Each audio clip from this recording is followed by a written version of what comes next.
call to order this meeting of the Greenfield Conservation Commission at 6:35 p.m. on December 14th, 2021.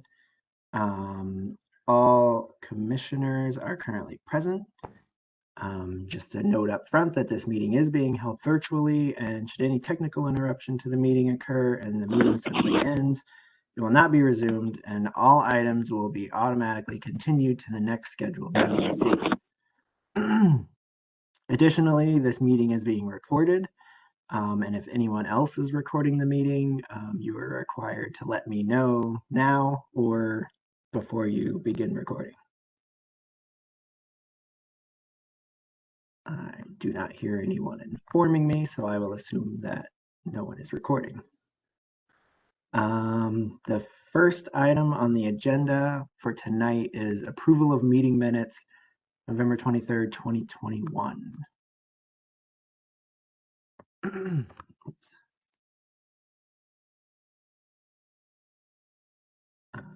Anyone like to make a motion on that?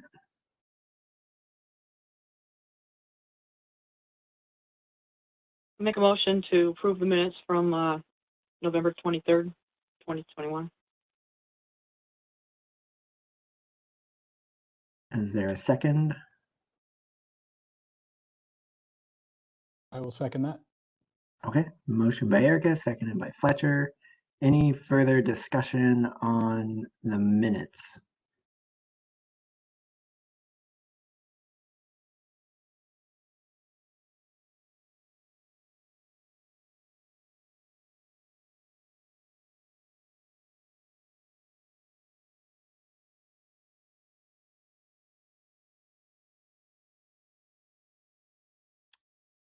I do not hear any further discussion, so we can vote on the motion that was made to approve the minutes.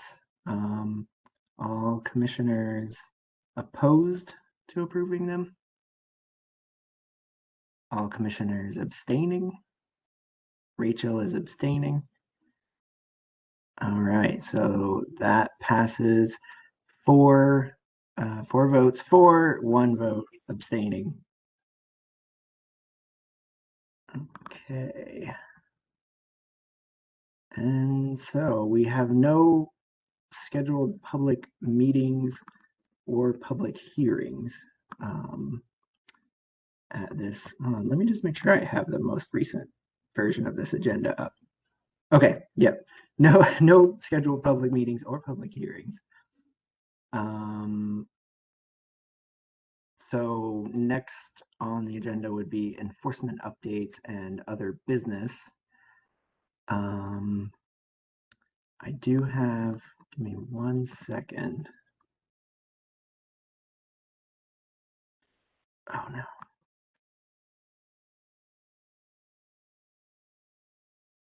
Webex doesn't like to be in a very small screen.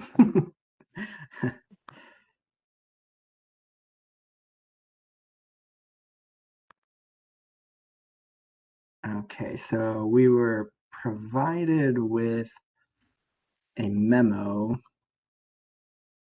from Eric, which I will share.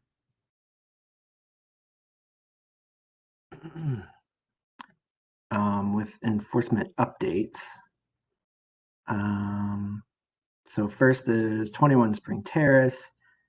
So this says following updates are previous updates provided by Cassie Traeger, Friday, June 25th, 2021. 21 Spring Terrace, after reviewing the regulations, the patio she wanted to install is also exempt as a minor activity. Just need to confirm she completed the plantings and it will be all set to close this out.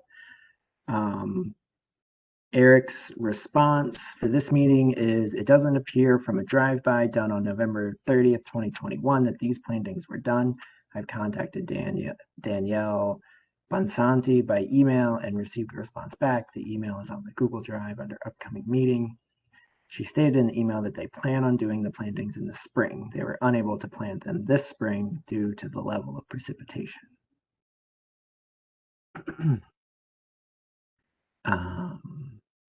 Next is 286 Plain Road. Cassie said that they hadn't reached out to them, and perhaps someone could drive by and take a look at the vegetation. Commission left that they wanted to see what grew along the river before deciding what mitigation they would request, if any. Eric does not have an update on that one. And then one final update is mitigation/enforcement of Highland Park parking area. Eric reviewed the enforcement order for this. It requires monitoring for 2 growing seasons, beginning on the first full growing season after construction of the wetland mitigation area, which he believes occurred May of 2019 and would therefore end in May 2022. That being the case, Eric recommends keeping the erosion control up until that time in case any plantings need to be replaced. How does that equate to growing seasons?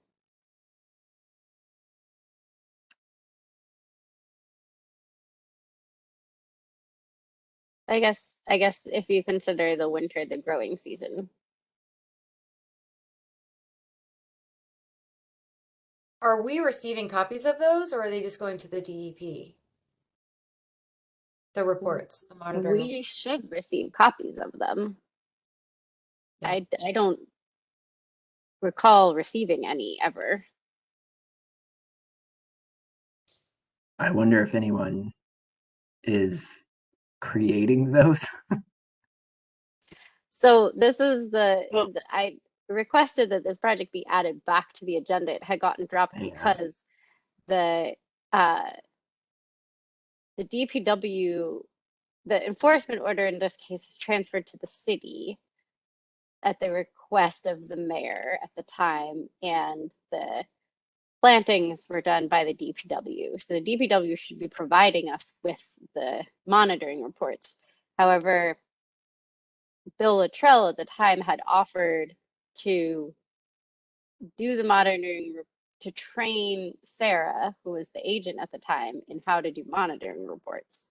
And Bill Luttrell has, for health reasons, hasn't been working, and Sarah doesn't work here anymore. So I think that the monitoring reports and the whole follow-up for this project has gotten dropped.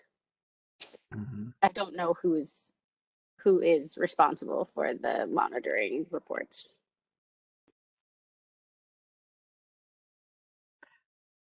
And I'm curious what the enforcement order says, because I mean, in this little blurb right here, it doesn't necessarily say that there are monitoring reports being required, just that it requires monitoring. So I'm curious what the actual enforcement order says.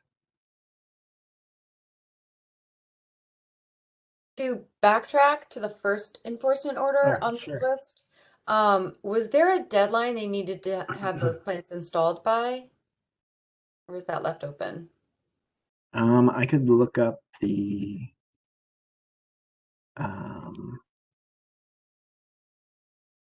I can look that up under the enforcement. Hold on. I'm just gonna stop sharing my screen for a second. This is the one with the plantings like up against the fence in the backyard, kind of, I think.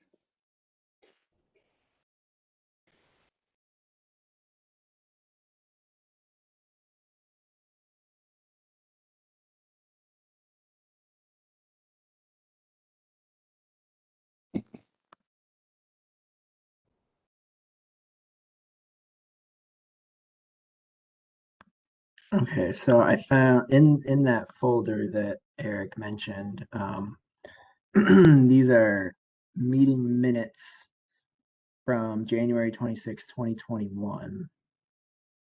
And under the enforcement updates, Danielle was in attendance.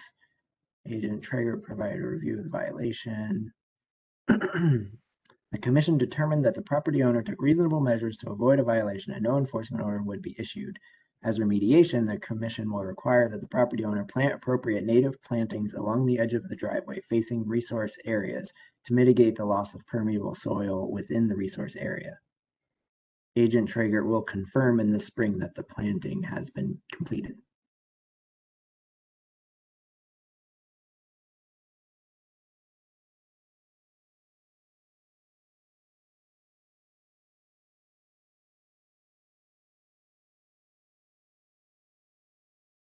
So it doesn't necessarily say that they must be planted by the spring, but I guess that was the plan.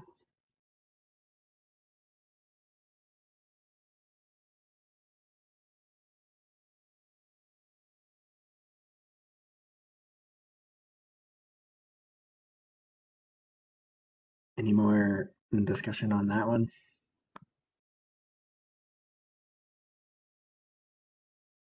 Just next agent sounds like a good top of pile item for them.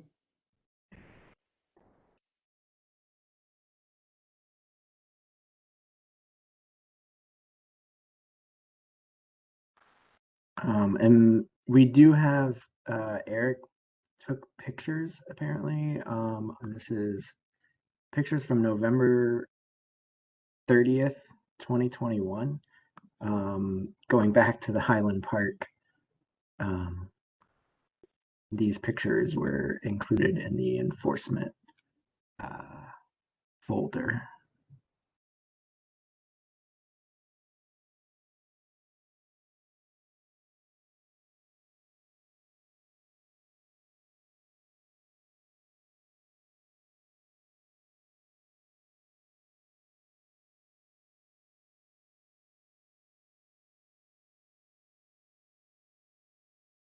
That's the last picture in there.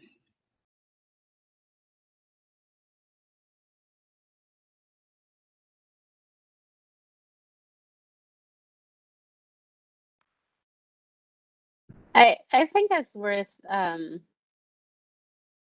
guess I'd like to go down and look at that area. I remember the last time I was down there, I mean you can see from the pictures the understory, there was shrubs with an understory, like wetland slope seed mix. It was pretty vegetated. Like the mix and or crabgrass and or other understory invasives from the woods nearby have like filled in that area. And some of the erosion controls were deteriorating pretty considerably. So I don't know that I agree with Eric's assessment that because the monitoring is still undergoing, then the erosion controls should stay in place, because with that kind of netting, if they further deteriorate over the winter, it just ends up as trash in the wetland with the plastic netting. So I think it would be worth, if it's possible, one of us going and taking a look at that and figuring out who would be responsible. If it's the DPW that would take those erosion controls up, because typically erosion controls, they don't have to stay for the full duration of a project. It's just until the upslope is vegetated, which it seems like in those pictures it is. The monitoring is supposed to tell us how many of those shrubs that were planted are still alive, which I don't really know. We don't have the monitoring reports to tell us. And it's a little, I mean, it's possible, but a little tedious this time of year to actually get an accurate count.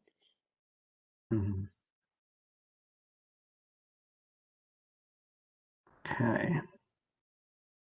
So what should our plan of action be on that one? Do I need to call Eric tomorrow and talk to him about this? Like, we should definitely find out how willing the DPW is to take those socks up, I think, and dispose of them if like, or we should see if they're willing to do that, and then just maybe schedule for the spring. Or Rachel, do you think it's not worth trying to ID the shrubs in this season? Or I don't think it's our responsibility necessarily. We can. I think it is the DPW's responsibility to remove the socks if they're decomposing. I think the project is their project. Like they requested to be responsible for that planting. So I believe we have the paperwork paper trail that says that they are the ones that are responsible for that planting. And so if the socks need to be removed because they're not needed anymore and they're creating trash, then it's just a matter of telling the DPW that they need to remove them, I think. If we all agree that that's what needs to happen. But I don't know about worth it. Like I also like I'm very confused about this project because it's actually associated with the building on Deerfield Street, the five condos on Deerfield Street, and it was a mitigation planting for previously undeveloped footprint in the Riverfront area. And as far as I know, they don't have a certificate of compliance for that project. So I think the success of like the point of the monitoring would be like the monitoring reports. I don't know. I think the monitoring reports, the purpose of the monitoring reports are that we need to have them in hand in order to be able to authorize a certificate of compliance. And they haven't requested a certificate of compliance. So it might be something where like, but then there was an enforcement order because there were no erosion controls put in and it was during the planting and all of the soil washed in. So I am confused in this project where what we requested for the enforcement order overlaps with what the requirements were for the replanting because it's a mitigation planting for a riverfront area redevelopment project. Does that make sense? Mhm. I think it's worth going back and looking at the paper trail. Can you remind me, Travis, Mhm. what the procedure is for like closing out an enforcement order? I do not know off the top of my head, unfortunately. Okay. And it's just something that sits there until it's not like against the deed or anything. It's not like it would come up in a deed search or anything like that if somebody had an open enforcement order. Is it just something we vote on as completed and compliant to put an end to it? Or I guess I can't remember if I've been a part of a vote like that, but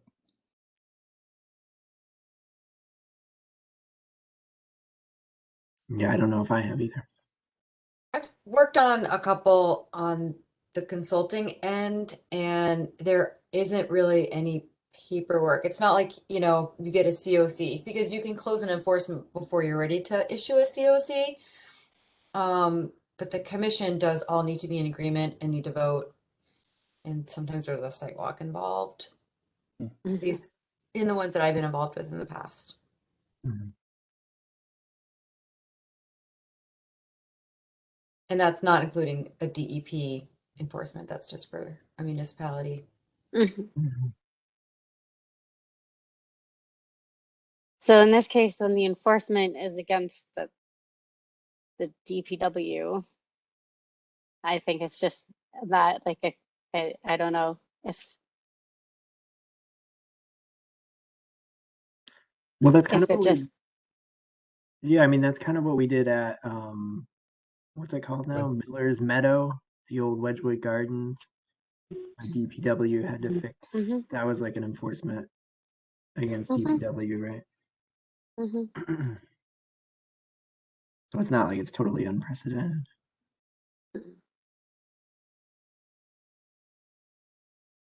I can make a point of getting there this weekend and taking some pictures specifically of the erosion controls.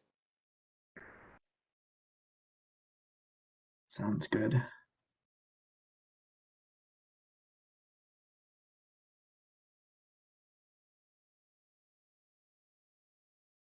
Um, any further discussion on enforcement updates?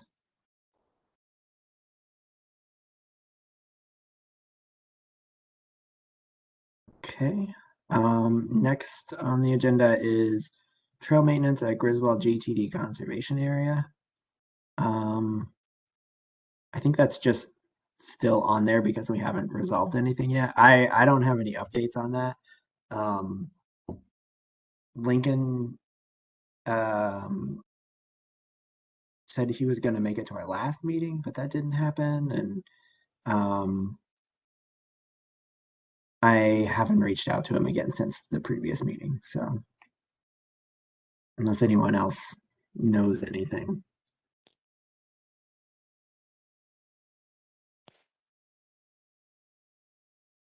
No, but so seems worthwhile actually having him in the meeting and kind of discussing. Mhm. I mean, I know he has plenty of connections and resources that could help achieve that goal of remediating the things we saw. So seems worthwhile, but I mean, I could reach out to him, or if you're already in a chain with him, is that next step, just to reach out again and get him into a meeting? Or Yeah, I can reach out again. And I mean, he did say in the last meeting that a lot of that like trail maintenance stuff wasn't part of his. wouldn't really make sense for him to do. So, right. I mean, that's kind of where I think, I don't know if, I mean, maybe it makes sense to wait until we have a conservation agent and maybe have them work on, figuring out which company we might want to hire to do that. It sounded like that would probably be the route we would be going, I think. Yeah, maybe we could review the list of items maybe after the holiday, and like you said, when the conservation agent comes on, just kind of have them pick up those the actual execution of those things. Yeah.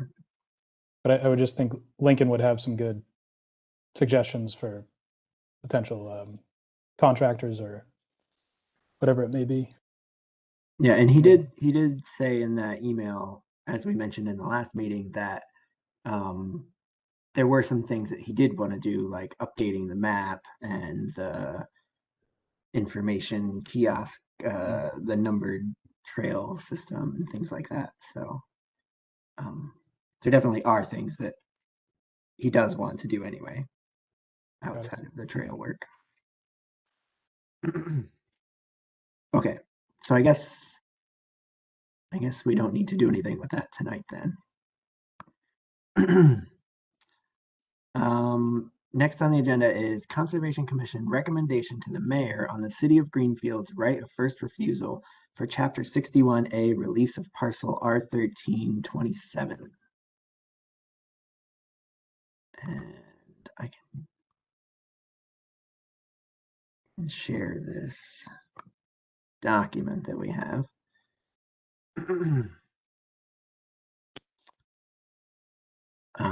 So this is a letter. I'll just read this letter out loud. Dear Mayor Wiedegardner, please be advised that I represent David T. Damery and Constance D. Damery, who are the owners of property located on Bernardston Road in the city of Greenfield. The property is currently classified under the provisions of Massachusetts General Laws, Chapter 61, but it is the desire of the owners to sell the property to Kyle J. Madison, who proposes to construct a campground on the premises. The purchase and sale agreement between the parties is attached to this correspondence, indicating that the purchase price for the lot is $210,000. The premises is identified as Assessor's Map R13, Block 27, Lot 0, and is 74.9 acres of land shown on said map. A copy of the property card is attached to this correspondence. This notice is provided to you pursuant to the provisions of Massachusetts General Law, Chapter 61, advising you of your option to purchase the property pursuant to Section 8.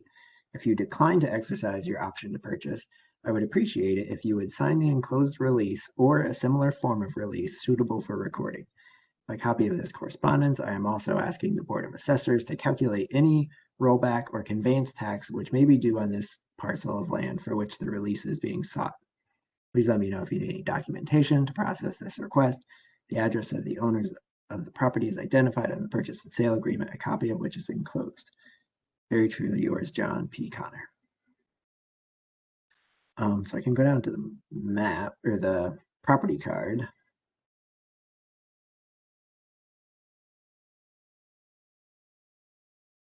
Has everyone had a chance to look through this a little bit?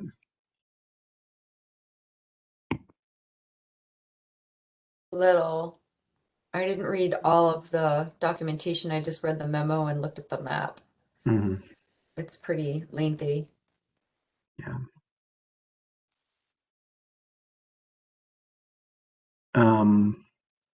And just in case anyone isn't aware, Chapter 61, Classification and Taxation of Forest Lands and Forest Products, basically, my understanding is that land under Chapter 61, people can apply to have it be placed under Chapter 61 if it's forested land and they pay a lower tax rate on it. But while it is under Chapter 61, if they go to sell it, the city has the right to first refusal to purchase it at market value, which is what it says in Section 8. Yeah, and just a quick addendum to that is it doesn't necessarily have to be forested, but Oh, it could be under the open space, like Mhm. Chapter 61B. But yeah, exactly. The town has the right to purchase or before the yeah, before the sale. I will point out that it is directly, wait, is it? Hold on. I think it's right next to Westwood Wildlife Reserve, which is conservation land.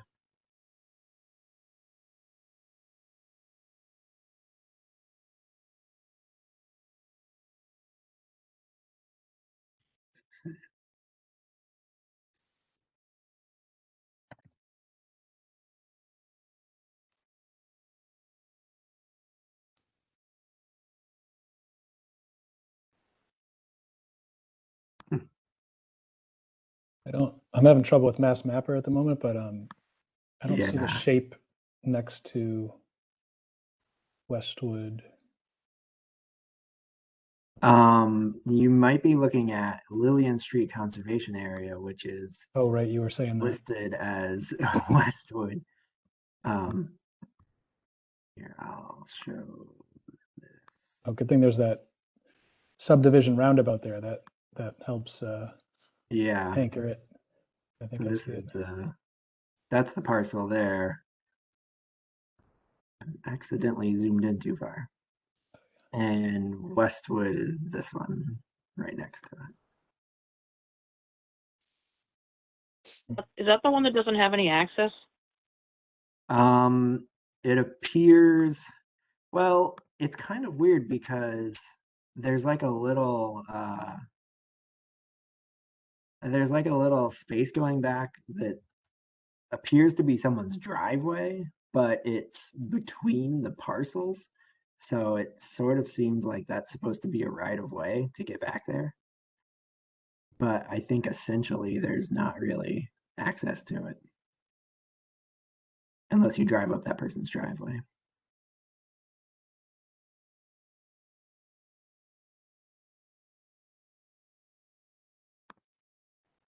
The parcel that's for sale would grant access to that area True. from the other side. Yeah, and the Westwood Wildlife Preserve is 15.7 acres, and this property is 74.9 acres, so much larger.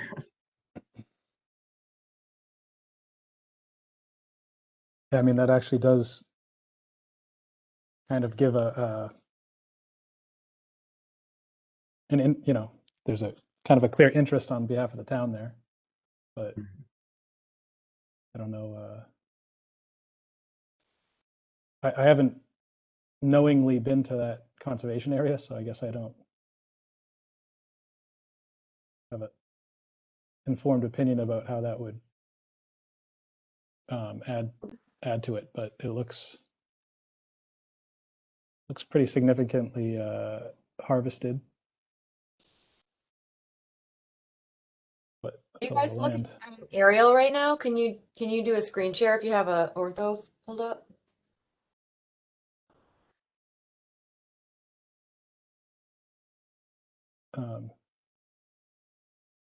Just clear that.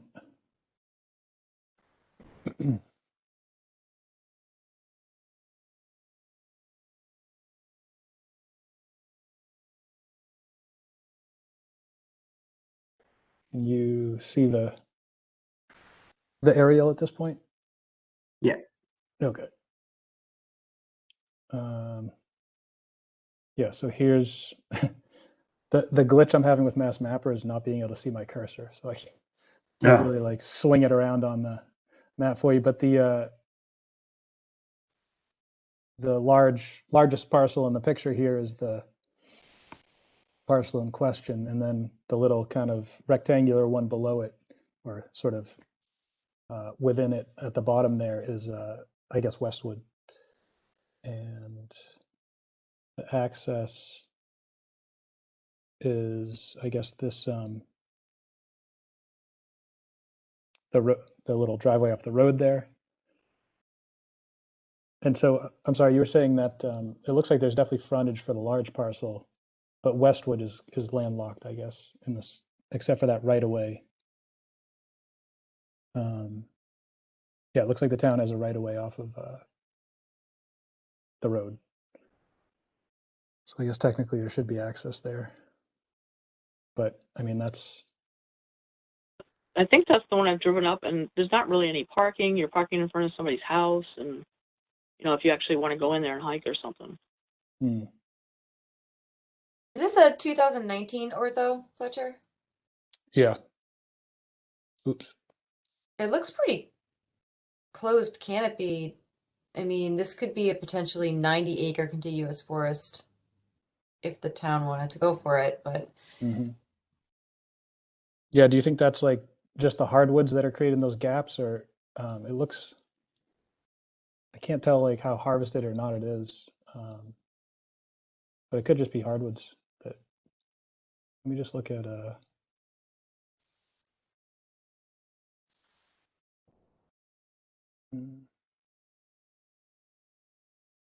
they used to have other is over here. So 1 second.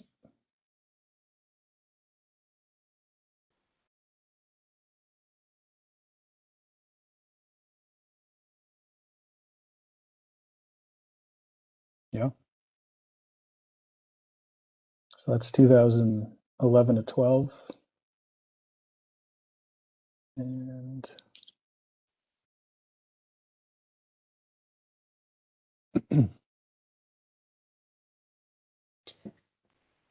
2013, 14.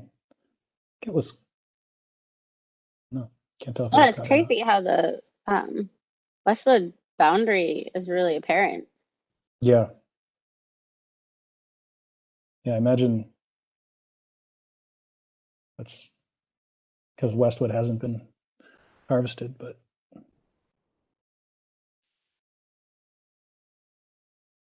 go all the way back. I don't know, there's some canopy on the trees and outside of Westwood look more significant to me than the ones in Westwood. Yeah. More mature, right? Yeah.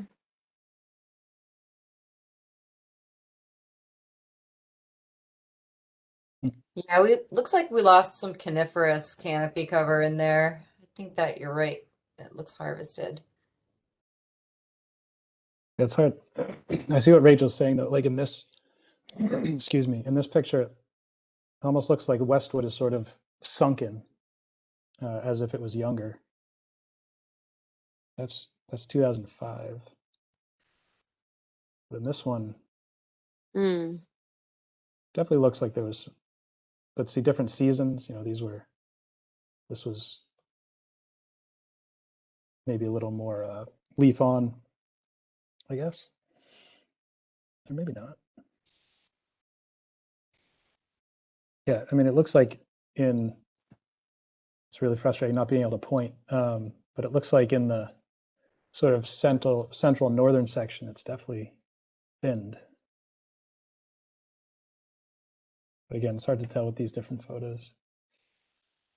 2013, 2019.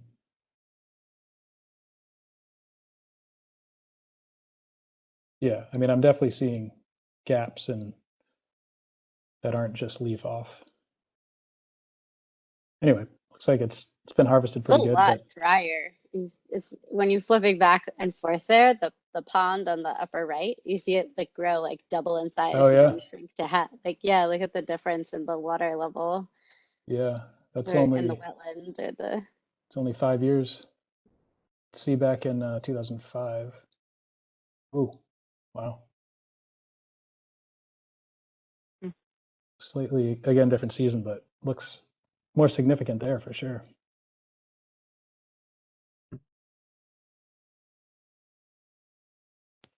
So I don't know if we want to put that bug in Mayor Wiedegardner's ear, or I don't know. For the right of first refusal, you have to pay the market value Mm. for the property. I assume that would be the Conservation Commission's responsibility if we would need to have the funds or have access to the funds in order to purchase that if we decided to access or exercise our right to purchase. Yeah. Well, I think it's my understanding that it's not the Conservation Commission that has the right of first refusal, it's the city. And Right. so the Mm. city council could appropriate funds for that if Mm. that's what the city chose to do. I mean, we could potentially seek partners, I think, to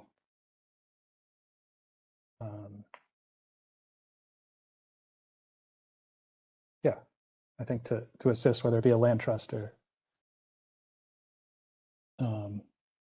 grant funding or something. But I mean, I guess personally, I'm curious what type of campground the person is interested in building and how it would affect public access compared to, well, I mean, I guess there's not really sanctioned public access now, but yeah, I'd just be curious if, you know, how sort of private they would want to keep it, where their campsites would be located and all that. Because this is kind of one of those once in a just, you know, unique opportunities, I guess. Twice in a year opportunities. different parcels though. Yeah, This I would know. be almost 90 acres though of contiguous open space. That's hard to Yeah, ignore. yeah, Mm-hmm. yeah. I think it's. I think I wonder if the person who is interested in buying.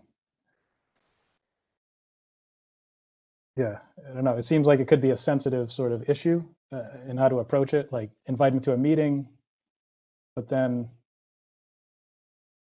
you know, I wouldn't want it to be adversarial, but at the same time, it is sort of by nature.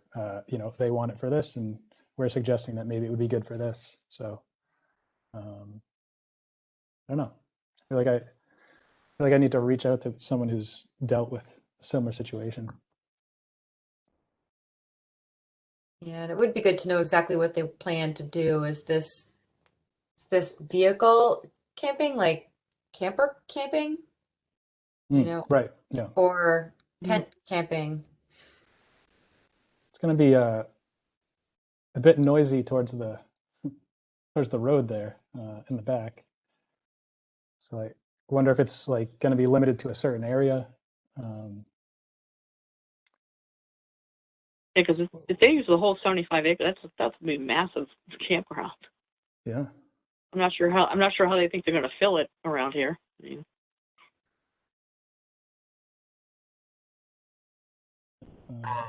So I was just looking at the purchase and sale agreement that's with that.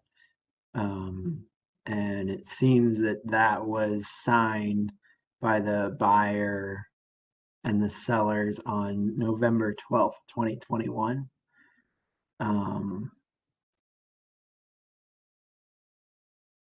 So I guess one thing that I'm thinking is like, I don't want to delay this person's sale. Like if we're not going to recommend to the mayor, I think for us it's just, do we recommend to the mayor that the city buy it, or do we recommend that they don't? And I don't know. I guess I feel a little weird trying to talking about like what the other person who wants to buy it might do. Like, I don't know. And I guess in my mind, it's like, it's the city's right to buy it if they want to buy it. Sure. And then if it gets sold, then it's up to whoever owns it To do whatever they want with it. Yeah, and then I mean they could sell it. Yeah. So Who owns that property just to the north? That other kind of large property looks like it's 679, or I forget. I can't see what that says, but I mean, 100 acres of closed canopy forest is important habitat for a number of species. I wouldn't necessarily say it's, interior forest, but that's a pretty good size of forest. Yeah. so That's private. it shows a picture. That place has a Christmas tree farm. I know that. Okay, so that's open space. Kinda. Oh, I see. There it is. Yeah. Oh, it's pretty open. Is that the Christmas tree farm? Is this Emerson. Emerson. Mhm. Okay. So that's 10 and 5 right there. Okay. Deborah Interesting. Emerson. It's the Emerson Christmas tree farm. Oh, right. I was just up over on the power lines there recently, and I guess was looking down on the land in question here. It's an interesting parcel because it looks like on Google Street View that the frontage is like right at that wetland. There's a whole the frontage, the majority of that frontage, the little jut of that parcel that actually touches Bernardston Road is wetlands. And there's like a guardrail along the side of Bernardston Road. So there's no curb cut infrastructure there. It does seem like I agree that like it's tempting to think like this could be a really great public-private partnership if there was a campground that had some parking for people to be able to, access the woods and then also access the conservation area that's currently there with no parking and no way to access it. But I agree. It's like if it seems like it's awkward it's like not the right time to start that conversation in the middle of a sale. However, it looks like if the frontage of that property is really mostly wetlands, then any development there, like any curb cut and driveway in and campgrounds, are going to have to come to us with the plans. And so that would give us the opportunity.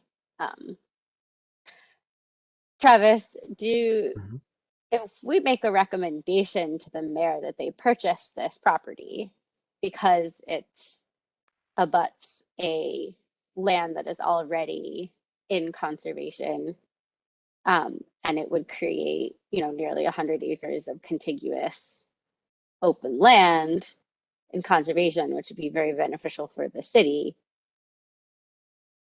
They don't have that it's a recommendation, right? I'm pretty sure, yeah. Then it would get taken to city council, or the mayor has the jurisdiction to be like, well, they recommend it, but we don't have I don't know. I think it's the latter. Yeah. I think it's the latter. Yeah, It's just the mayor. I I mean, the other thing is that it doesn't solve the problem of the access for people. Like without, in addition to the $210,000, improvements would need to be made. There's a wetland right at the frontage of the road. The town would then be responsible for still creating access to it if that's what wanted it to be public access, like accessible recreation land. Could the access be given through that right of way that Erica was talking about on the parcel to the south? If they're going to be, I mean, both owned by the Oh city, yeah, potentially in a pipe dream. that's a good point. I have a question about when you take land out of 60 or 61, and you sell it for commercial purposes, you have to pay all those back taxes, correct? Hmm. Yep. I That's what I believe that's thought. And what it's saying in the letter. Is it said they were asking the assessor to calculate how much that would be, I believe. And it says in the purchase of sale that the seller is responsible for paying the back taxes.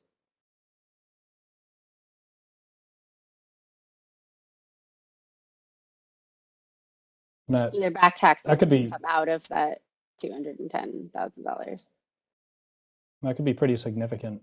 Mhm. The difference between, this undeveloped, no structure land to whatever highest and best use would be. But the only, excuse me.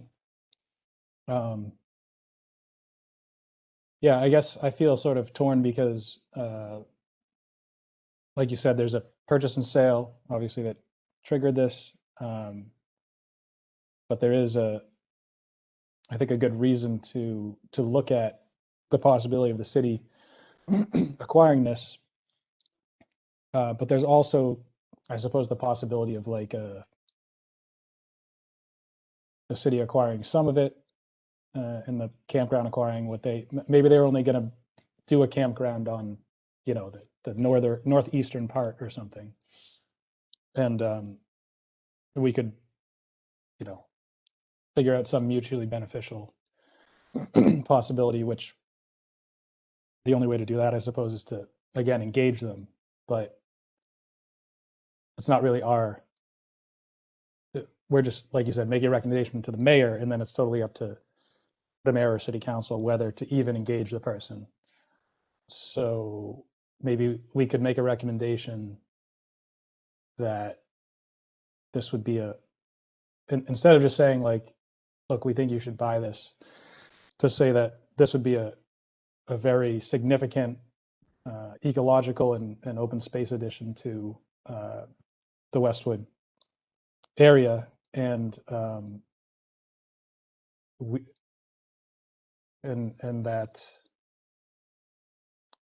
yeah, I'm trying to like kind of walk around saying like, we recommend that that we purchase this, the town purchases this, to say more like that we think this would be a valuable addition to the Westwood Conservation Area, and the town should consider exercising their right of first refusal to purchase or something along those lines.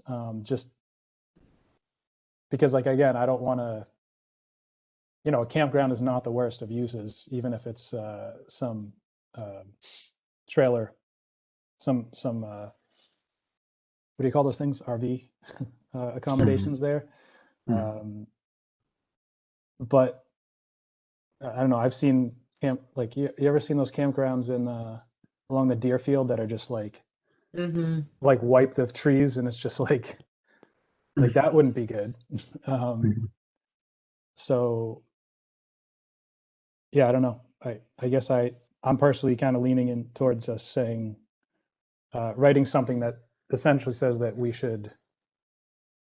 that this would be a valuable parcel for those reasons, and we should consider exercising a right of first refusal, and at least to bring it into the conversation. But personally, I don't see a lot of I'm not super optimistic about the mayor looking at that and saying, "Oh, okay, well, let's start this process." But maybe, you know.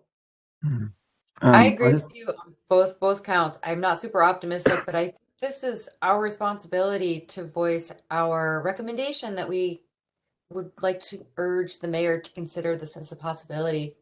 We were copied on this correspondence. You know, it makes no sense to not comment. yeah. And Sorry, I was just going to add a couple things from the chapter 61, section 8, just to, for clarifications on some things. Um, One of the things it says in there is that for a period of 120 days after the day following the latest date of deposit in United States mail of any notice which complies with this section, the city or town shall have first refusal option. So it's 120 days from the time they mailed that, and that's how long the city has. Um, Also, it says this option may be exercised only after a public hearing followed by written notice signed by the mayor or board of selectmen, mailed to the landowner by certified mail at such address as may be specified in the notice. So there would have to be a public hearing on this if the city wanted to pursue that. public hearing with us or with city council? It doesn't say. It just has a public hearing. And then it also says at the public hearing,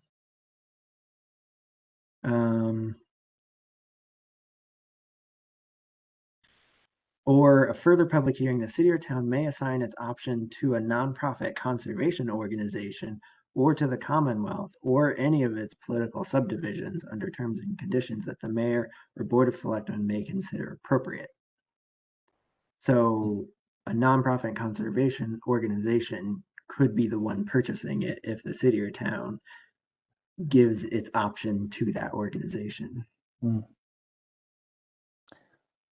Yeah, I guess again, if it was a warehouse, I'd say let's really aggressively write a letter about this. But that's, again, to me, makes me want to know a little bit more about this campground. But also, is that appropriate, like you said, Travis, to sort of, it's sort of a do or don't, not like oh, let's talk about it and then, or at least that's the way I think it might be. But yeah, I guess yeah. I see it as like this property is being sold and we have this chance right now, but they may not apply for chapter 61 in the future. And so it could just get sold to whoever. And, Right. Yeah. once this might be the only option. I mean, that's a great point. They could not, they could say we want to do a campground, and then whatever, their financial situation could change, and they could say, we want to sell it to whoever to do whatever with it. Let's build a big box store instead. Right. The new Walmart location. So, because at that point there's no like lingering right of first refusal, as far as I know. Hey Fletcher, would you mind popping on the priority habitat and estimated habitat layers? Just curious if there's rare species habitat out there. Let's see. Maybe the vernal pools too, just in case. Yeah. Oh yeah. Probably potential. I doubt they'd certify them if they're cutting trees. Yeah. Where's the It's under conservation and recreation if you're on Mass Oliver. Oh, you're in Mass GIS. Oh, it might be the same. Yeah, no, it is. I just forgot which category it was under. And then natural heritage. And then priority habitat. That's the big one. And then other side of the road. and estimated is basically like rare plants.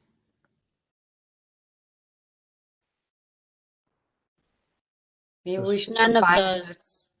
None of those pop up in Oliver. There's priority habitat across the other side of 91. But none of that is identified on that parcel. Darn it. Because of Mill Brook. Man, this is frustrating. Can't see the mouse.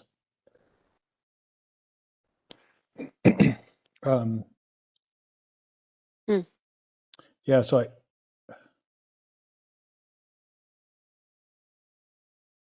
I don't want to put us in a position of being like opposing a sale for what could potentially be a good use, but I do think because of the uncertainty factor that just because you say you want to do a campground on it doesn't mean that's how it's going to end up. I think we should recommend to the mayor that we exercise our right of first refusal, but I don't know. I almost want to. I mean, we have some time, so maybe before we do that, I could reach out to some people who've had experience with this and just see if there's any pieces we're missing. Yeah, I think the only thing about having time is Hmm. that I don't think the mayor necessarily has to wait for our recommendation. Oh, I good don't point. think you Yeah. have to wait 120 days. It's just it has to be done within 120 days. Yeah, I'm glad you said that. Right. So I would, Mm. I feel like we should send a recommendation at this Okay. meeting, Well, I'm on board. with that. especially I because agree. our next scheduled Yeah. meeting is December 28th, and we Mm. haven't talked yet about whether that meeting might happen or not. Right. Okay. Yeah, I'm on I board with agree that. with Kristen. I think that if this is the contiguous open space that makes sense to conserve, it does have wetlands at the front of it, and if we send a recommendation that the city exercises their right, they could follow us up on the recommendation, in which case they have to hold a public hearing within the 100 days, which means that would, need to happen in and around the holidays as well. So that's like going to Yeah. take There's some. time for that to happen. It sounds like there's a series of other things that would have to happen that would not be advantageous to waiting. Mhm. And if they don't take us for a recommendation, like, yeah, it's a campground, and they'll have to come forward. They'll have to come to us with any plans to develop it because of Mhm. the wetlands that are there. But I don't feel like, if it's our responsibility, this is why the right of first refusal exists, is for this opportunity to point out to the city, this is the criteria. Like it is related to our discussion with the mayor earlier this year. This fits criteria. If it was if it was a single parcel, maybe not. But the fact that it's adjacent to already conserved town land would make it a contiguous 100 acres or almost 100 acres of town conserved land. That's significant.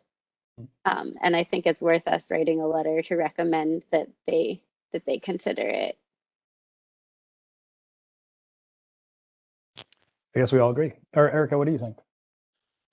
Yeah, no, that's what, no. I mean, I think we should make the recommendation, understanding that she doesn't, may not, I mean, if she doesn't listen to us, then we're kind of back to the same square one. We can hopefully talk to the guy when he comes before us. Mhm. And, Yeah. All right. I can. I'm kind of not sure after the last one. I mean, she talked a lot about, not losing things off the tax rolls. So I'm thinking she's not going to want to take something else off the tax rolls. Mhm.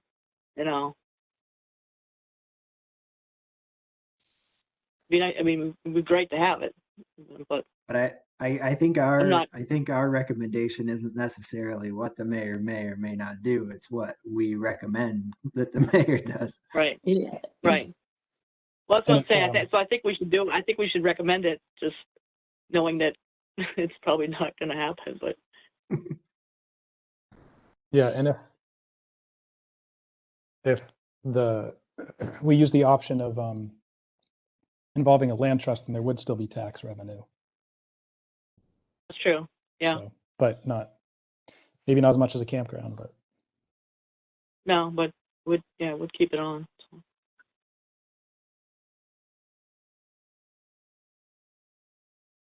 Well, unless anybody So- really wanted to. Oh, go ahead. Sorry. So I'm just taking notes on reasons we were talking about recommending it. And so we said that it's next to existing conservation land. It would be approximately 100 acres of contiguous forest. There are wetlands on the property. And if the city itself did not want to own it, they could transfer the right to purchase it to a nonprofit organization to purchase if a nonprofit was interested. So, And I would definitely bring up the uncertainty point of, while a campground may be a good sort of compromise between conservation and development, there's no guarantee that it will be a campground. uncertainty of future land use. Yeah. So my thought on this is, I'm not sure.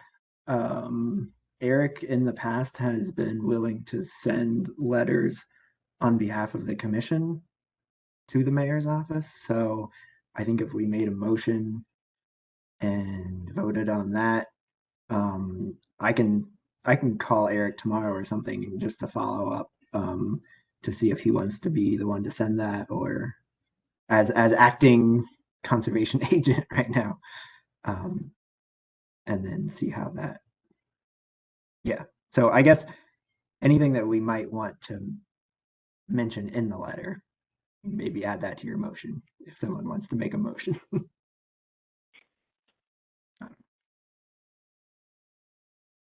All right, I'll make a motion that we recommend to the mayor that the town exercises the right of first refusal for the reasons discussed, and that we reach out to Eric to see if he would like to be the person to send the letter. The end. I'll second that. Okay. Motion by Fletcher, seconded by Erica. Any further discussion on that motion? I mean, you probably know to put this in, but I would emphasize the ecological benefit and the potential benefit to the public if it could be, if access to the public could be gained from that southern parcel.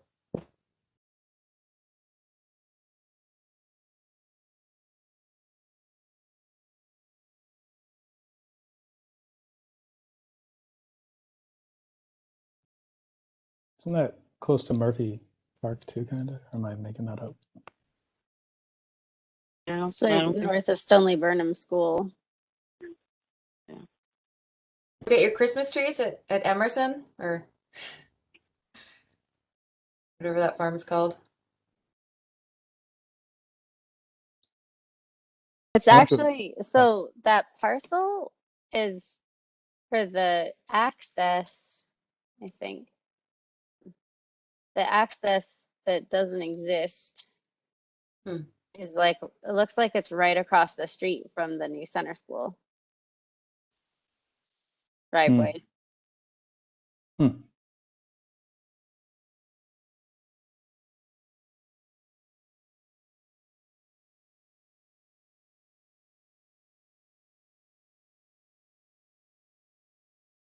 Westwood. It's Westwood Road on the map, but it's not labeled on the, oh no, there it is. Yeah, it is labeled Westwood Road. But yeah, it's pretty much, it's basically directly opposite the entrance to the center school, the new entrance. Which is also really cool. Like that would be also like the fact that there's two schools right there that they could, essentially give access to classrooms and education for like walking essentially to another 100 acres of open land if that was trails, and there were access to it. That'd be a good thing to add to the letter is That'd be outdoor cool. education. I mean, it's private schools, it's not public schools, so Oh. still. Oh.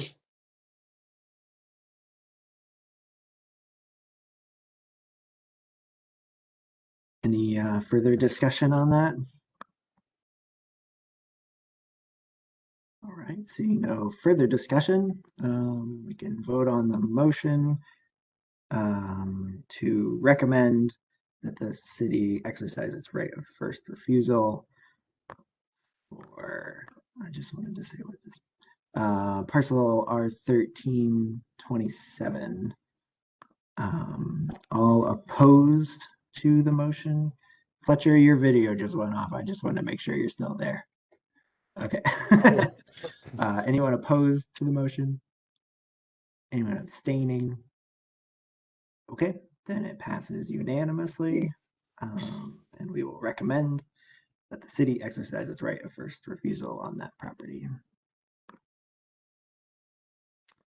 All right. I wanted to mention that I was actually looking at an outdated agenda for the meeting tonight, and I skipped some things because they got reordered.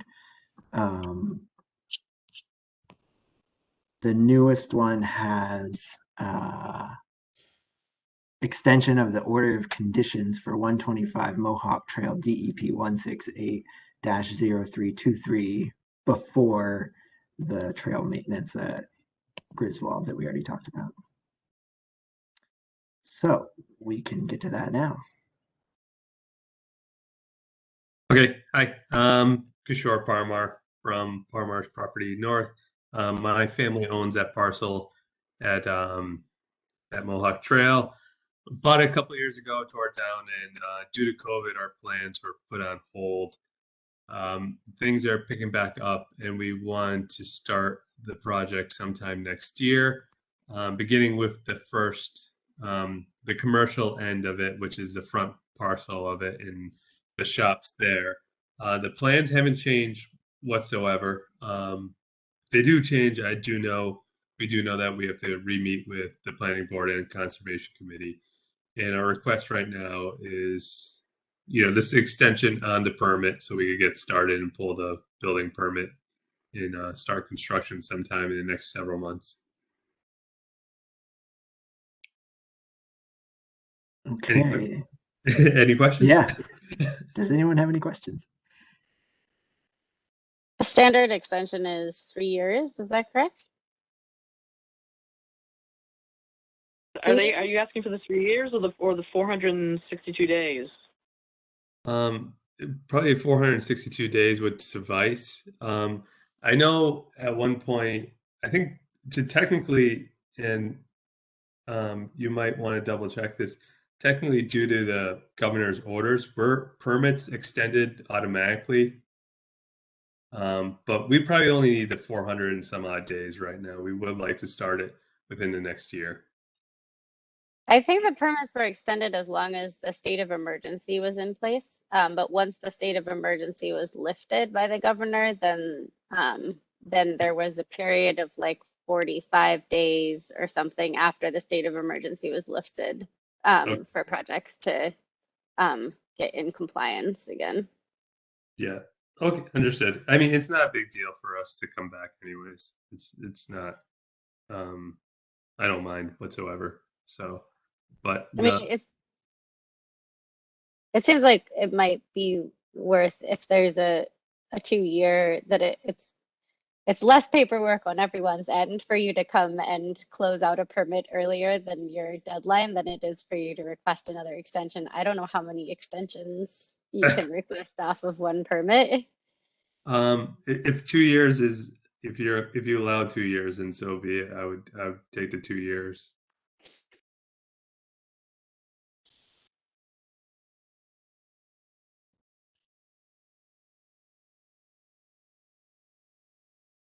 Is there anything else? Or any other questions? I think we're that's, just, When does your permit expire? I think this month.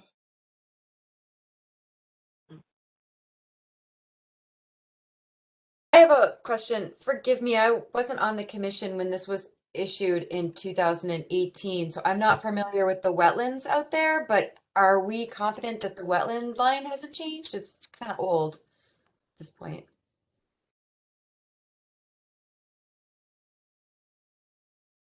Is it There's just a like, stream running through there okay, or down the other side. okay, And the ravine, there's a pretty deep ravine, so I'm not sure that, that's but I'm not an good. expert, so. Well, that would be good. If it's topographically defined, that's a good sign. So thank you. It's That's helpful. it's very urbanized. It's the same brook that runs behind the gas station on the other side of Mohawk Trail, crosses under, and then goes behind the school. Yeah, I think it goes between us and the school. Yeah, Gotcha. in the school, and then it turns. It's a very urbanized. The parking lot. I believe we worked with you in the plan to move a small section of the parking lot farther away from the stream bank than it is now. Yeah, there was a Yeah. request to make it more, Yeah. make more pervious area towards that air, towards the stream, and kind of move around the.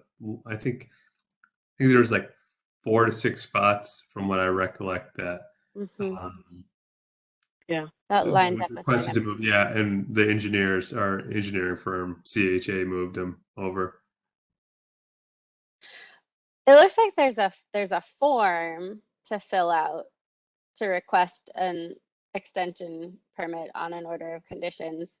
And the form says that you can request an extension for up to 3 years from the expiration date of the order of conditions, or the latest extension. So it does look like it's more paperwork, but if you did need an additional extension, that you can stack extensions. But it also says you can only extend unexpired orders of conditions. And you need to put the order of conditions information on the form to request it. Did you fill that form out already? I believe so. I believe our engineering firm CHA had talked to Eric already to Oh, get do we that have going. that in the files? I need to look. I don't remember seeing it. I don't see that. Yeah. Wait. And I guess I'm wondering if maybe it wasn't filled out because technically it doesn't expire until October 17th, 2022 anyway. And this is just asking us to make a record of that for future. That's my understanding, is it to avoid future That's what I confusion. thought. So I guess I'm But I not think sure. the only way for us to do that would be to have the form filled out with a request for an extension and then record 3 years or 2 years from October 2022 on the paperwork for the extension. How else would you go about authorizing an extension? it says that the applicant shall record the extension permit at the Registry of Deeds.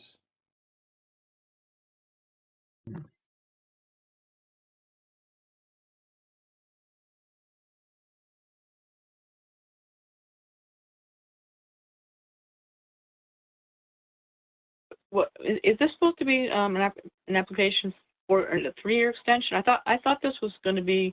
I thought Eric wanted us to do more of an administrative thing, so it would just be listed that because of COVID there was an extension past the initial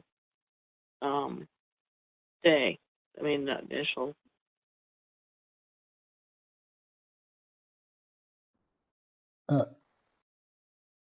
I mean, are we going off the memo that was the memorandum sent? Or Yeah, well, Eric, are from you that, that letter that Eric included. Yeah, it says an extension permit is not required at this time. However, to avoid future confusion, we recommend the commission issuing an extension permit for the subject order conditions indicating the new expiration date of October 17, 2022. Right, so I thought that's all we were deciding. Wait, I don't understand. A new expiration date of October 2022. So what was the original expiration date on the order of conditions? It was July 12th, 2021.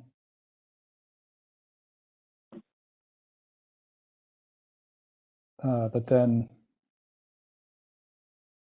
that was the what it said was any project that was already approved before the pandemic and didn't expire until after the pandemic, they got that whole time added on. Right, the 462 days. So the 462 days or something. Which goes to October 17, 2022. So right. Yeah. Extension permit. So it sounds like it doesn't actually expire until October 2022. I think the concern was Eric was saying that kind of have it documented. So I mean, I guess we could mention it so that it's in our minutes for Public this record. meeting. Mention that because of this, the 462 days are added, and so it doesn't actually expire until then. But I think we can't actually extend it unless we have that application, right? Well, or like it's a pretty large project, and there's you mentioned that you're hoping to start the phase for the stores in this spring, but then there was the hotel as well in the same project and in the same permit. So I assume that you would want to keep that permit open for the time that, for you to allow you to continue to develop the following phases. So one option would be for you to fill this form out and for us to give you an extension from October 22nd, 2022 forward 2 years. So essentially use this form and the extension to grant you an additional 2 or 3 years, in which case you would have this form in the Registry of Deeds that would say that your permit was open through 2024, 2025, whatever you requested. And we could do that now. And it would state that we could use this form to document that 436-day extension on the original permit. Okay. So maybe that makes sense to me. So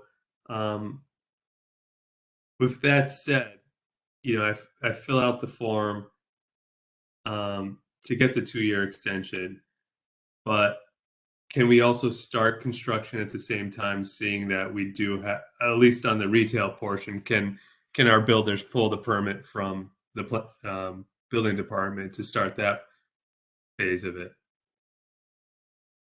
That would happen in the spring, you're saying, the spring. Correct. Yeah, they actually want to pull the permit to start getting things mobilized within the next couple of months. It might be late winter because we want to get going. But at the same time, I would fill out the form and do the 2-year extension just to have it documented. Yeah, I mean, I think the form has a authorization section where it says, what the original date that the order of conditions was listed. So to me, that seems like the clearest way to do it. If you know that the work is going to take you longer to complete than October of this coming year, which seems like even for the first phase, you might need more time than October of this year, correct? Correct. If to complete the retail portion, it'll probably take Yeah. 9 months. Yeah. So if you're going to need, so essentially would be doing the paperwork now that you would need to do in October, and then that would clarify things for the building department for pulling the building permit, that you have this permit extension that has a date and essentially keeps the permit open that you have. So there wouldn't be any, I don't see how that would cause any issues with starting the work between now and October. No, we want to start the work like. Yeah. So my question is it's just a timing thing. Is this the next meeting is when? Our next scheduled meeting is December 28th. That might not happen, so it would be the second, wait, what is it? Second Tuesday Tuesday of January. January. Yeah. So my question to you would be again, so just to clarify, if they could go and pull the permit right now, but at the same time, I would come back in January or have my engineers come back in January. That's okay, correct? Yeah. Okay. Yeah, that's all I need Yeah, to know. because, yeah, Yeah. because the permit is still valid. So. Yeah. Okay.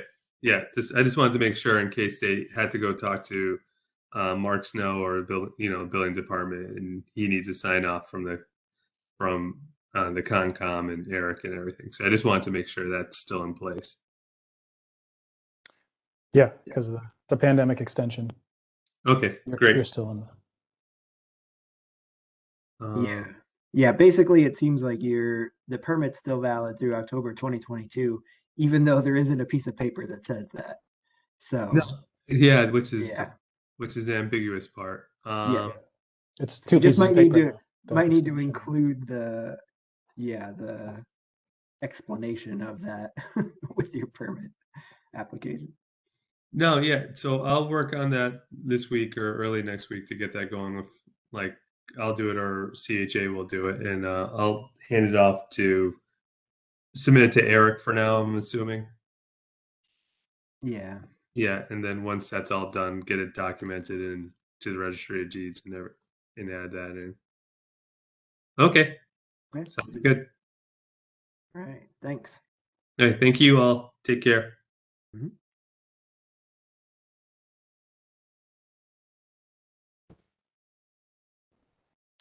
Okay. So next on our actual agenda, now I'm looking at the right one, was the trail maintenance, but we already did that. Templewoods Conservation Area update. I don't have any updates on that.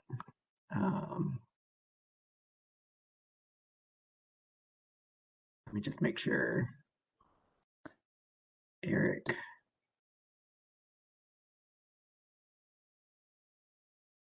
Okay. Yeah, no updates on that. Then conservation agent position update. Charles, before we go there, should we with the, I assume the last item was the 13 acres. The Yeah. Templewoods. You're right. Yeah. Is it?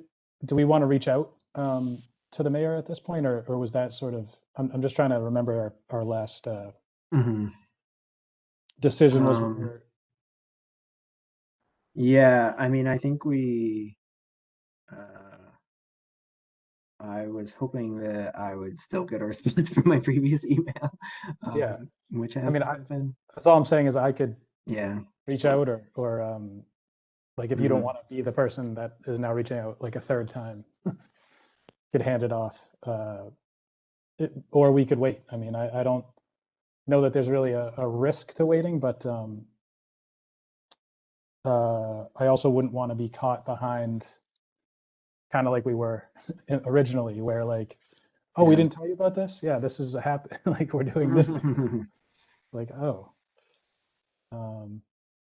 But I don't know what the commissioners think if now's the time. And then again, it is holidays, so there might be a pretty low likelihood of getting an answer. But maybe we set that for like the new year to do that, or I say keep on her. That's my yeah, opinion. Keep on that 13 acres. Let's yeah. not disappear. Let's be But present on that. Kristen, do you think it's worth though, like potentially black holing a request by sending it now? You know what I mean, and like having it sort of, I or don't. just waiting till January. I don't. I think both of those things are kind of our responsibilities to voice our opinions to the mayor. I mean, Yeah, we're a city commission. That's what we do. We totally. tell the mayor our opinions and recommendations, and those are two things that just so happen to be together in the same month. Are you comfortable waiting till January though? Or? I don't know. I I defer don't, to the other commissioners. I Go think ahead. if you're waiting for follow-up, there's no reason to wait to follow up on your follow-up. Yeah. I say send an email now. You can always send another one in January. Yep. If you're waiting for information, Okay. you I don't mean, have to, again, just checking in to see. I wasn't here for the discussion at the last meeting, so I only have the snippet from the minutes to go by. But if there's information that is outstanding that we're waiting for, I don't see any harm in sending an email. mhm.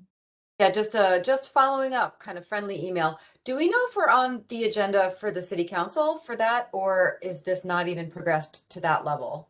No, we're still waiting on the legal feedback that will give the mayor sort of the confidence to bring it to city council for that. So To the best of my knowledge, the mayor has not made the decision whether to transfer the property to the Conservation Commission or not.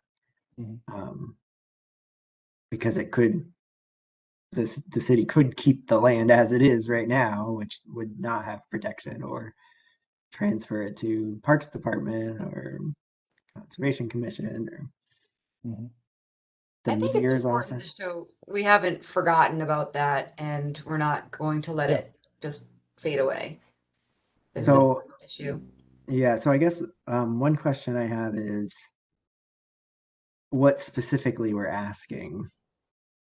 Are we asking if the mayor has made a decision to transfer the property to the Conservation Commission? I think just an update on whether the mayor's had her legal questions answered, and if so, what the next steps are to make sure the land is conserved, essentially.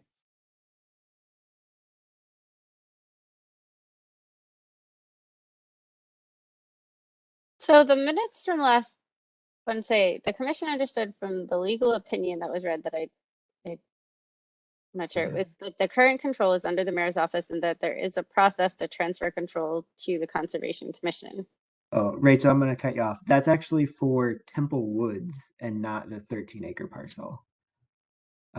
That's for Temple Woods itself. Oh, So the lawyers got back to got the it. mayor, telling the mayor that the mayor's office is in charge of Temple Woods. And if there are any deed restriction issues, I clarified with the mayor that should be, if it comes to us, it should be sent to the mayor's office. It's the mayor, the lawyers made it clear that it's the mayor's responsibility to Got it. ensure that the deed restrictions are enforced in Temple Woods. Okay, thanks for that clarification. Yep. So now we know that. It could be if the Stone Ridge parcel, 13 acres, is what's under question, and so there hasn't been any information about No. that. So the request is basically just to be kept in communication, right? Like we want to be part of the conversation still for the ultimate, like who is the ultimate holder of the responsibility. Maybe it's something like, acknowledging that this is a busy time of year, and, you know, we are, you know, would you like apprise us of it, of the current state or the status of the conversation around the decision for who would hold the responsibility for the parcel at Stone Ridge Lane? That's all that we can ask for, right? It's just clarification for where they are at in the process, or an update. Yeah, I think so. I think that's good, and it shows we're just not forgetting and giving up. Okay. Well, I'll just go ahead and send a follow-up to my previous email. I'll try to do that very soon. Maybe tomorrow.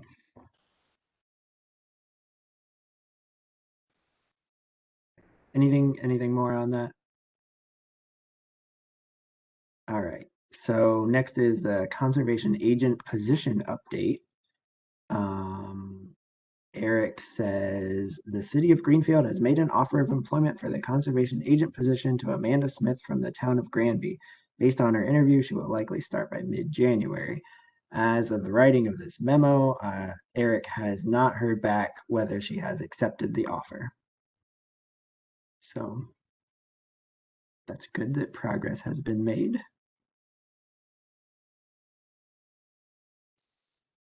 Oh my gosh. And it says that she's currently the assistant conservation administrator at the city of Framingham. Oh, That's a wide geography. Framingham, Greenfield. Pretty far. Yeah. Wow.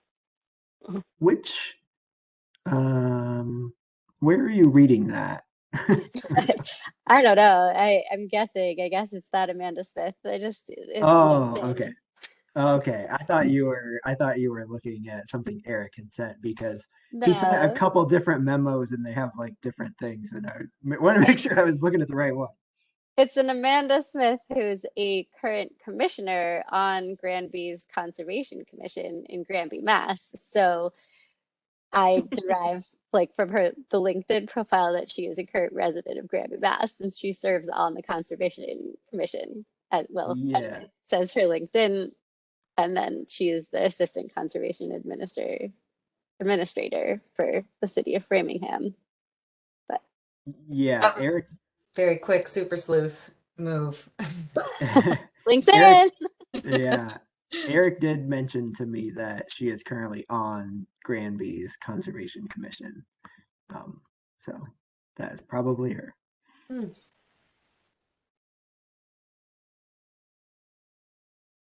Maybe Okay. she doesn't want to commute to Framingham and she'd rather commute to Greenfield. Works for me. So next on the agenda was Highland Pond maintenance, and this was requested to be added by Rachel. So I'm not sure what you Yeah, want to talk about. I wanted to float an idea, pun intended.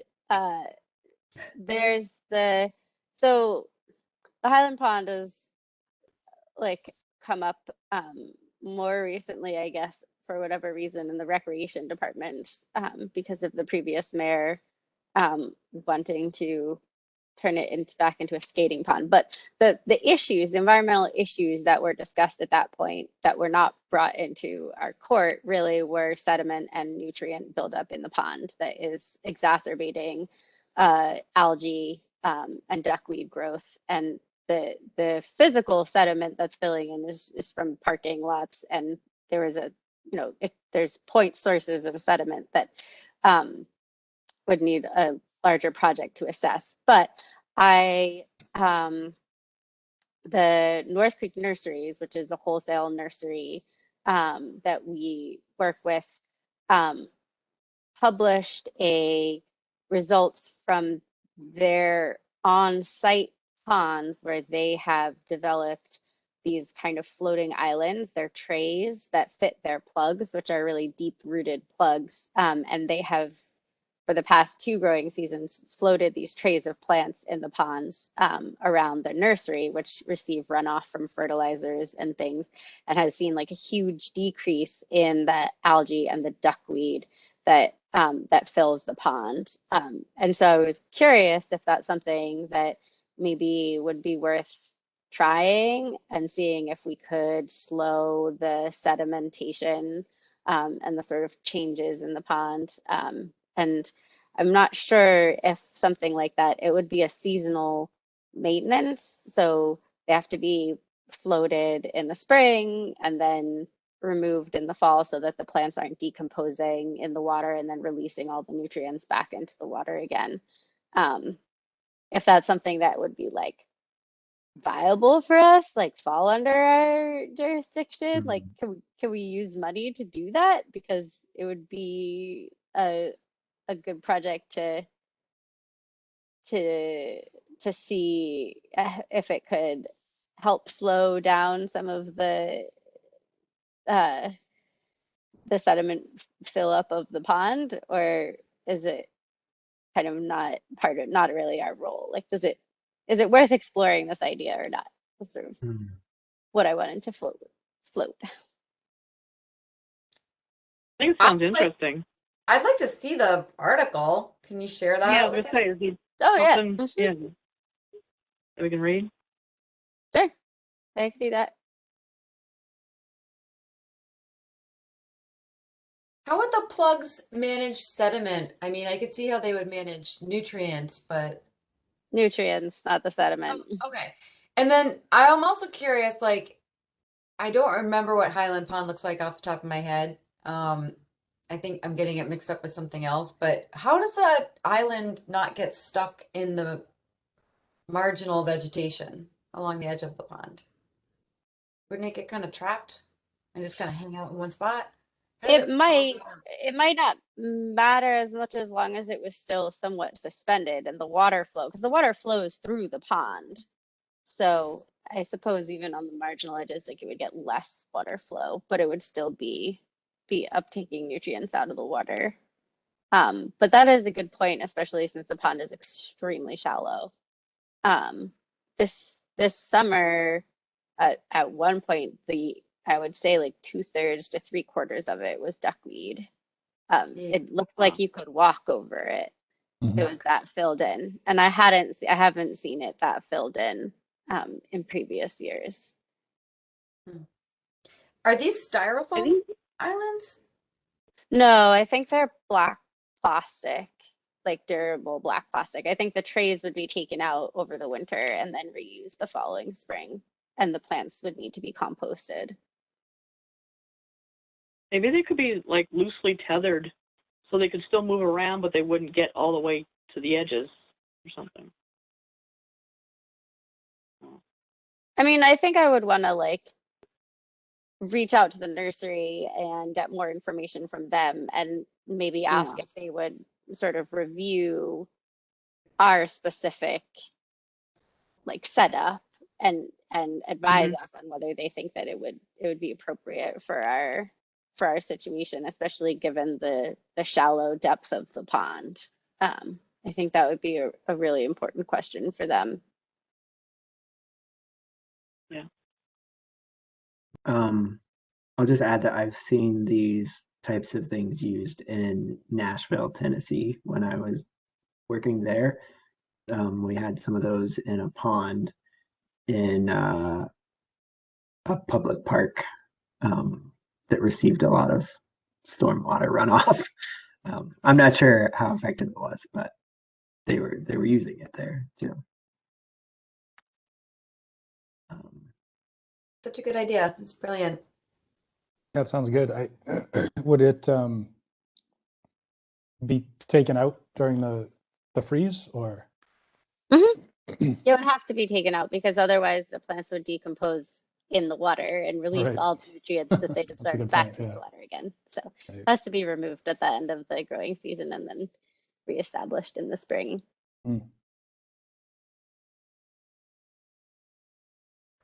Okay, I'll follow up with North Creek and send more information. Cool.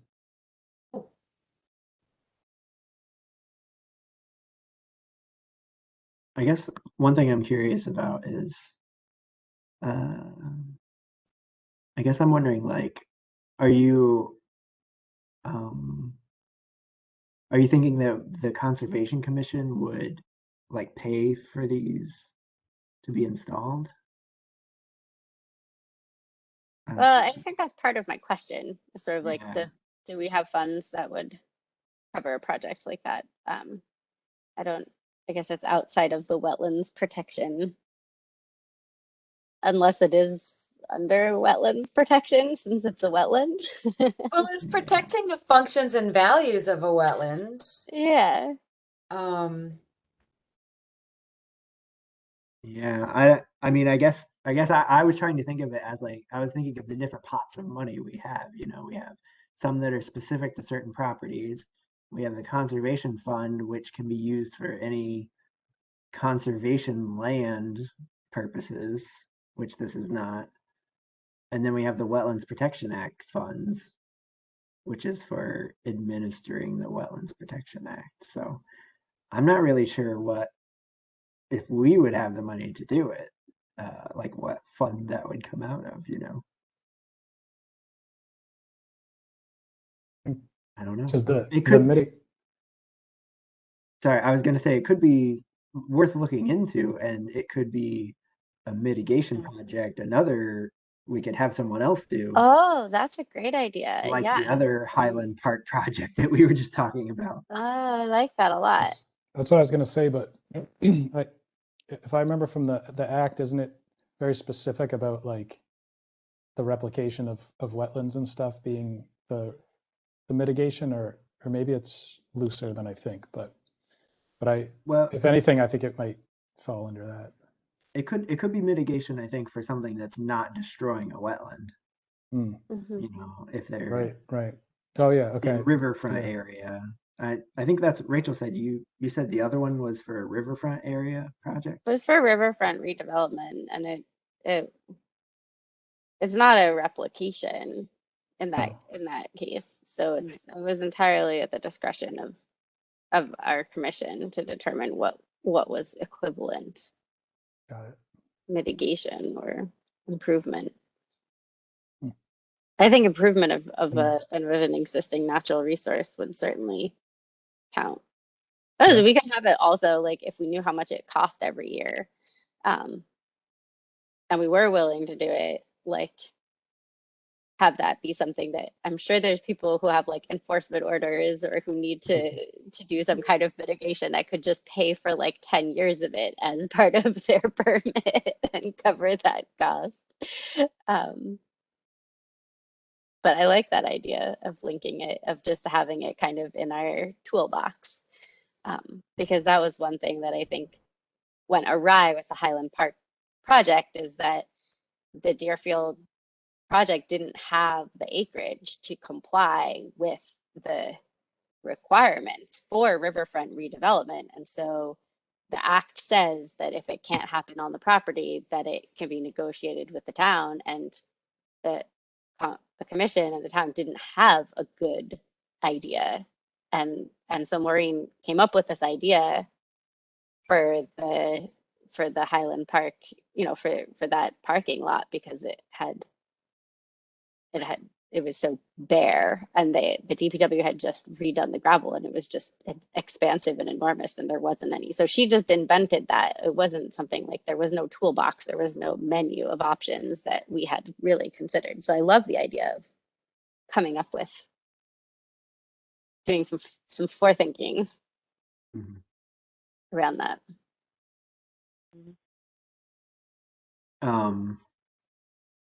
This this is not really related to that at all, but I have recently gotten obsessed with Graves Brook, which Highland Pond is dammed Graves Brook, and how like where does it go? And it comes out on the old Wedgwood Gardens property. That's Graves Brook. It goes. It's now culverted. You can find maps from like the 1940s where Graves Brook went like just north of Main Street, like all the way across town, and it was like smelled like a sewer, and it was like horrible, and it got culverted, and that's where, and now it's called Maple Brook, but that's because apparently the stream coming from the north to the west of High Street was called Maple Brook, and then that combined with Graves Brook. And I think Graves Brook got culverted first, and so people forgot that that was called Graves Brook and renamed it Maple Brook. So anyway, I've been going down this whole rabbit hole in my own time that has nothing to do with Conservation Commission. But anyway, that water that's in Highland Pond, when it ejects from there, it comes out on the old Wedgwood Gardens property. Now it's all culverted all the way, but you can look at the culverts and see where the stream was. It follows right along where the stream was. So anyway, That's cool. Into that if you're Does that, it doesn't end up in the wetlands on Spring Terrace by your house? It does, but it's still a stream there, and it goes into a culvert. It still goes north through those wetlands, and then it goes right into a culvert. And I followed it one day from culvert to culvert, and then I lost it in the. I lost it somewhere, but yeah, you can look at old maps, and it used to go over to High Street, and then it connected with Maple Brook that was coming down, which Maple Brook is gone. It's entirely culverted now too. So anyway, this doesn't have anything to do with Conservation Commission. This is just my own. That's personal kind of passion. fascinating. good. Though. I love that you did I'll that. send you guys some information that will not be an open meeting law violation because it has nothing to do with Conservation Commission. Could be future daylighting projects. Yeah. Well, Nice. and then the thing is, like, if it is daylighted, then that creates riverfront area. Because right now, riverfront area extends like 200 feet from where it enters a culvert. And if it's daylighted, then there's new riverfront area too. So that would give us power over downtown, which we may not necessarily need. Okay, we do have someone waiting in our meeting here. So list of active order of conditions and updates. Let's just go ahead and skip to Wisdom Way if you guys don't mind. I don't think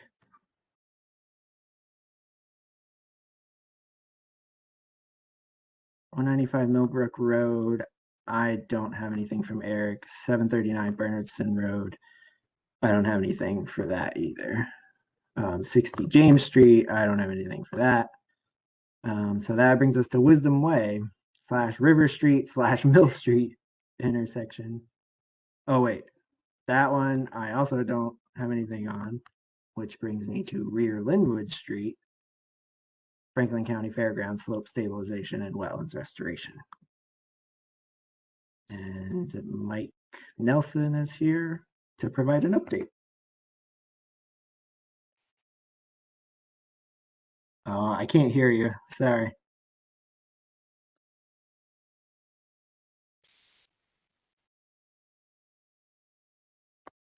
How about now? Yep. We'll go the old school route without the headphones. So hi everyone. So yeah, we are extremely excited to report that the Fairgrounds project is 99.6% done. We'll call it. We'll make up that percentage. Wow. The contractor started on October 1st and completed the slope stabilization and the wetlands restoration on December 3rd. They wrapped up with all that. It looks amazing. It looks so good. Better than anything I could have ever dreamed it would look like.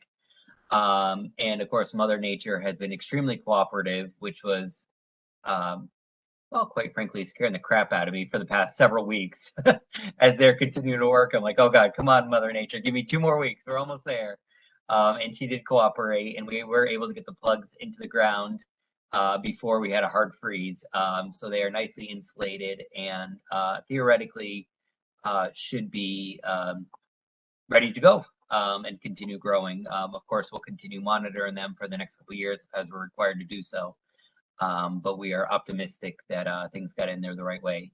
I'm actually going down there with Morgan from the NRCS, who is the conservationist with them, just to really give them a good once over to make sure that they haven't popped out as we've had a freeze and then an unfreeze and then a freeze again, to make sure that they're still rooted in there well. So the only part left of the project, as far as the contractor concerned, is planting of the grass seed at the top of the slope, up on that flat area. He was planning on doing it last week, but then we realized we've actually been working with the tech school, which you may recall, to get some trees planted up there to just further stabilize that top part of the fairgrounds. And we realized it didn't make sense for them to plant grass seed and then for the tech to come in and rip up all the grass seed to plant trees. So instead, we got the tech in there this past week. We got the 75 trees planted, 25 of which we did in the spring, 50 that the tech just did now. And the seeding is going to commence and be finished on this Friday. So as of this Friday, the project will be 100% complete. And that's just some very exciting news that we and the neighbors and the city and everybody else is thrilled to hear, because it's certainly been a long project and just exciting to have a conclusion to it. So I wanted to come on and just let you guys know that we are just about there. And I guess my question would be, I'm not really sure what my next step is with Concom as far as if I need, I guess it'd be you, Travis, as the acting agent right now, whether I need you to come out and kind of give it a once over, if I need to get some sort of final permitting from you. Just what's the next step as far as Concom's concerned?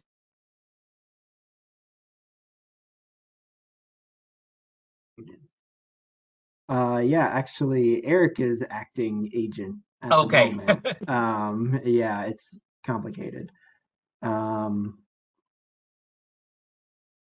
not sure what the next step is. Are there 2 years of post-construction monitoring? So I think you have to wait to get a COC until after that. Make sure it's, I don't know.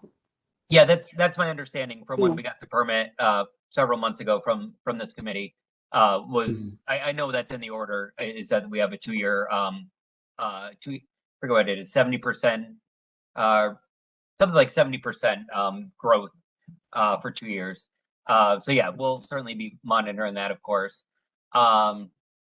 So it sounds like actually there's really not anything I have to do with you folks then, other than see you in 2 years. Maybe to get a COC. maybe pull erosion controls if the site's stable. I don't know, in the spring. I don't know. What do you think, Travis? Well, I was going to ask, is there generally like a post-construction inspection by the agent? We should look at the orders of conditions because Yeah. I think that there is for the removal of erosion controls. Like generally you don't remove the erosion controls until this site is like stabilized, as in like there's living vegetation on it. So I would assume that that wouldn't be able to happen until like June at the earliest. Like so. Yeah, that was my understanding from conversations with the engineer. Those controls are obviously still in place, and I asked him just the other day. I was like, what do I do with those? Do I leave them or what do I do? And he's like, oh no, definitely leave them until you're told that you're allowed to remove them. So yeah, all those controls are definitely still in place. And there are still ongoing monitoring requirements in terms of rainfall, I believe. So, or snowfall. So I think you still want to, if there is another a crazy rainstorm still in December or over the winter, or a lot of snow, like it would be good to just regularly check and make sure that the plugs and the slope is still stable through the winter. Definitely. Yeah, I have no intention of ever wanting to have this slope fail again. So there will be an excessive amount of monitoring, probably to an obsessive compulsive level of monitoring of that slope. So it sounds like as far as Concom, should I just reach out to Eric and see if he wants to like come over and take photos or something and check it out? I think that makes sense. Yeah. Okay. Especially given or would it potential, even make sense, fingers crossed for, yeah. Or would it even make sense to just give it a few more weeks so the new agent is not good, fingers crossed, on board for you, and that way she can come out as well? Although by then it might be buried under a foot of snow, so who knows? Mhm. Maybe if the forecast calls for snow, reach out to Eric. Yeah, I'll reach out to Eric tomorrow anyways, and just let him know that we're crossing that final bridge, and see if he wants to come out and just do one last look over. Great. So other than Concom then, and then just continued monitoring COC in a couple years after we've successfully planted. And do I need to do anything with DEP at this time then either, or just same thing, just 2 years from now? I'll ask Eric. Yeah, I'm looking at oh wait, this isn't the right order of conditions. I thought I was looking at your order of conditions, but there's one that's from the wrong project in the folder for your project. Ah, At least by the title, that's what it says. Oh no, it's the right one. It just has the wrong file name on it. The file name has the wrong project on it. But that should probably be fixed. Yeah, there is a post-construction, upon completion of construction section in the order of conditions. So I guess you could look through that as well. okay. Yeah, I'll give that a glance. I know I have that file, and I'm clicking through looking for it. I know it's in there. So yeah, I'll give it a glance tomorrow and reach out to Eric. And it does say about erosion control. It says only upon completion of the project and when the commission and or its agent is assured that there is complete stabilization of all areas shall erosion control measures be removed. Perfect. So yep. Yeah. We'll keep those there for a while then. While you have it pulled up, Travis, is there any other post-construction stuff that well, it's number 74 through 77G. So I mean, I don't see anything immediately. Here, I can just share this on my screen. Grading shall be accomplished so that runoff should not be directed to the property of others. All exposed soils and other fill should be permanently stabilized at the earliest practicable date. Within 30 days of final grading, all disturbed areas shall be permanently stabilized with rapidly growing cover.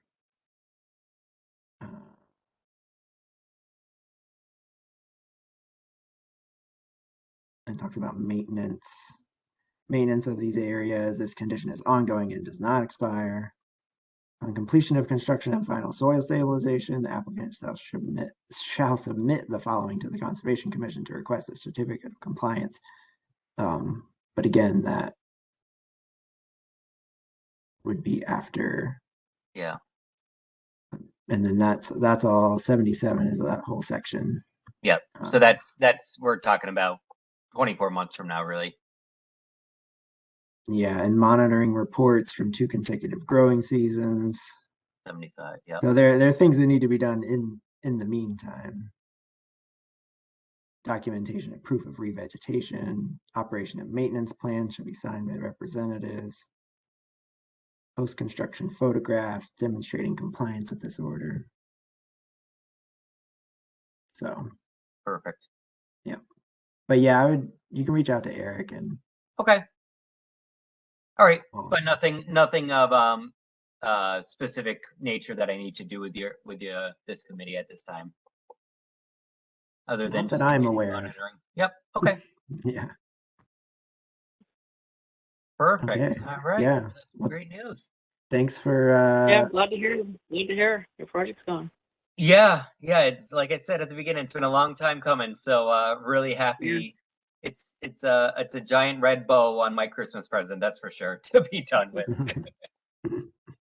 So, well, thank you all. I appreciate all your support and helping us get to this point. You guys were instrumental in helping us come up with a plan that was really going to work for the fairgrounds and help stabilize it for hopefully centuries to come. So thank you for all your wisdom and education and helping me through the process. It was really appreciated, and glad we were able to get to this point.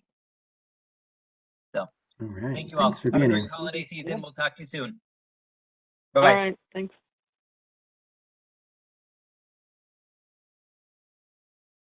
Okay, so the only thing left on the Oh, go ahead. Just really quick. Yeah. Does anyone else think it might be worth putting in order conditions next time that there's like a sort of post construction wrap up, not just documentation, or just because like if if they finish this year, even though they still have to stabilize and remove the controls, some crazy things could happen between now and then. Might just be good to get quick inspection and photos. I don't know, just something to think about, if that makes sense. I don't know if it does, but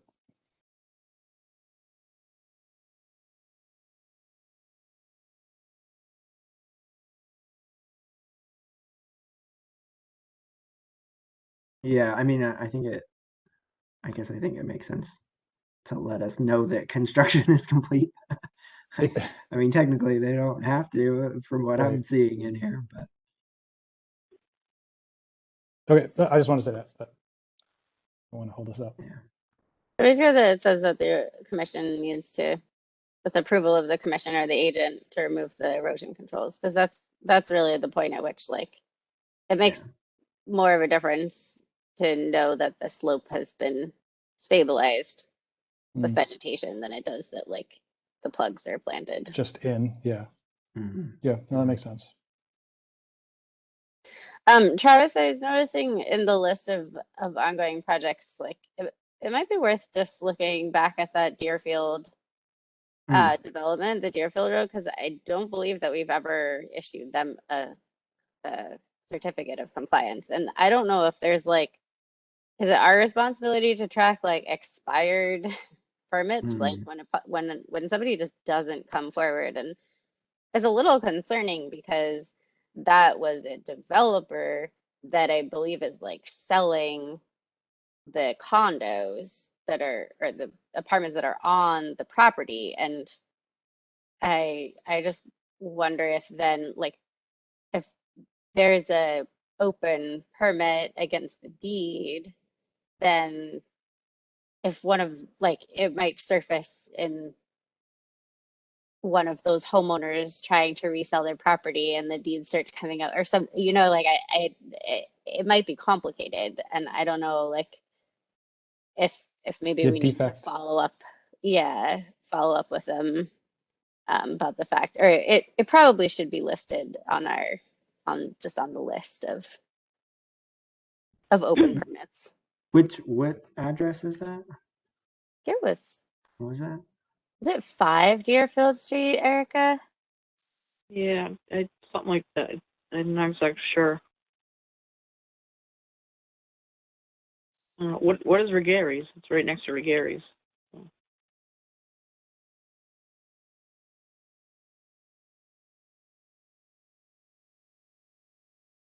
No, 5 is too far toward Bank Row. 106 to 108.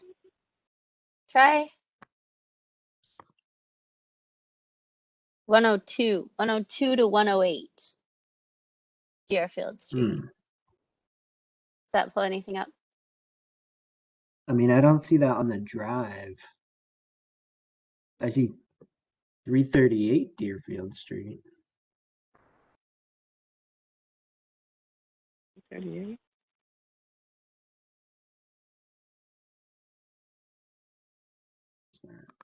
That was a riverbank erosion.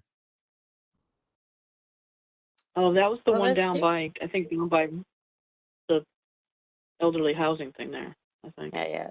That was removing a Behind tree the arbors. that was causing a washout. Oh. Do you remember the name of the developer? Right. It was Right Builders. Right Wasn't it? Builders, that's right.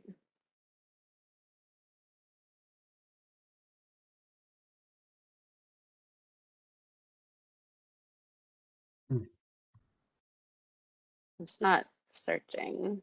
I don't think I don't think I have the right permission, like shared permissions on those.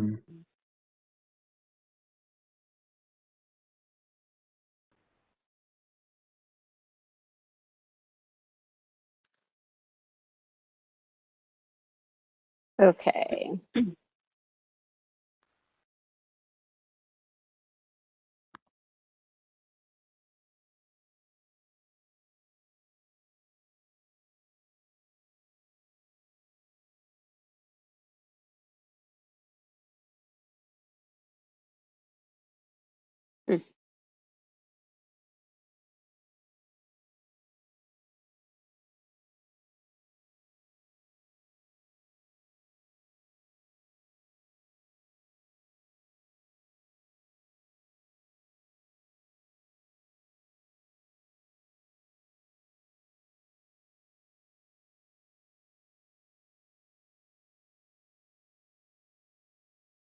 Green River Commons, is that?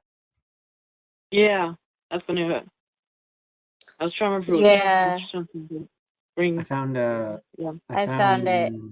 minutes from Yeah, 2018. yeah. Mark Ledwell, the applicant for Green River Commons project. Yeah, I found minutes as well. I can.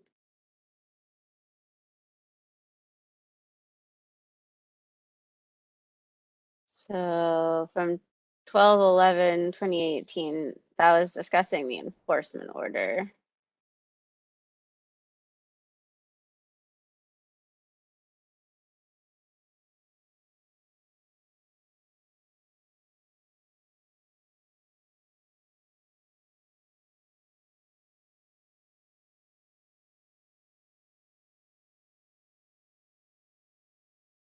I don't remember us really issuing it, but it seems like that was why they wanted to transfer the Highland Park thing to the town, because they wanted to be able to start selling their places. They couldn't do that until they were done, but I don't remember us really actually voting on certificate. It's 96 to 108 Deerfield Street.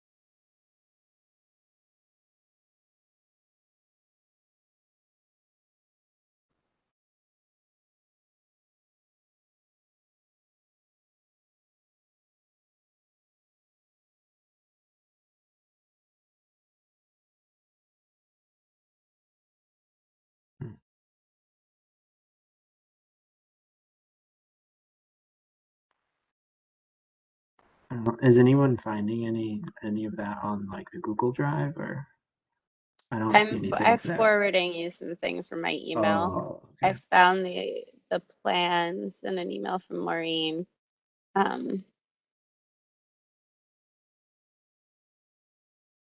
So the date of the first hearing was Tuesday, September 26th, 2017.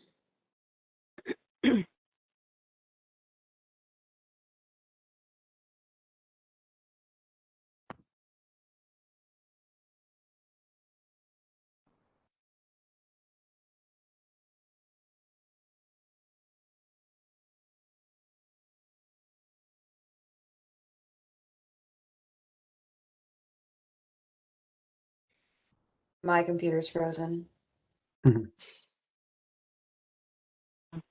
I'm not trying. I can barely support this, so I'm not even trying to do something else.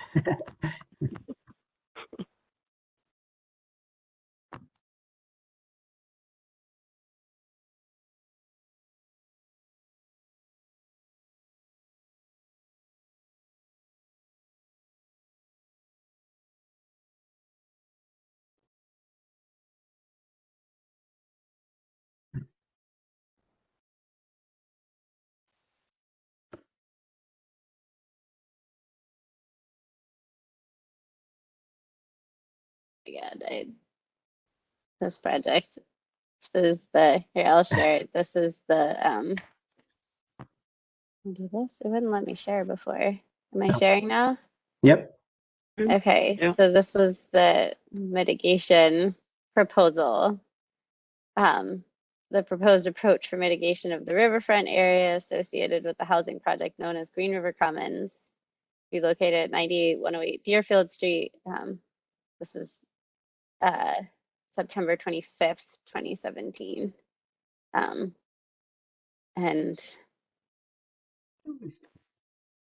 this was the map they provided for the planting.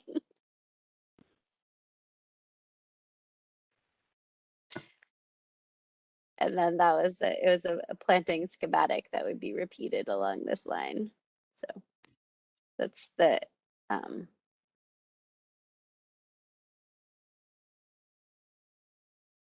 that this is the area that then was issued the enforcement order because this lower area wasn't protected when the soil was brought in for the planting, and it all ended up in the stream. Hmm.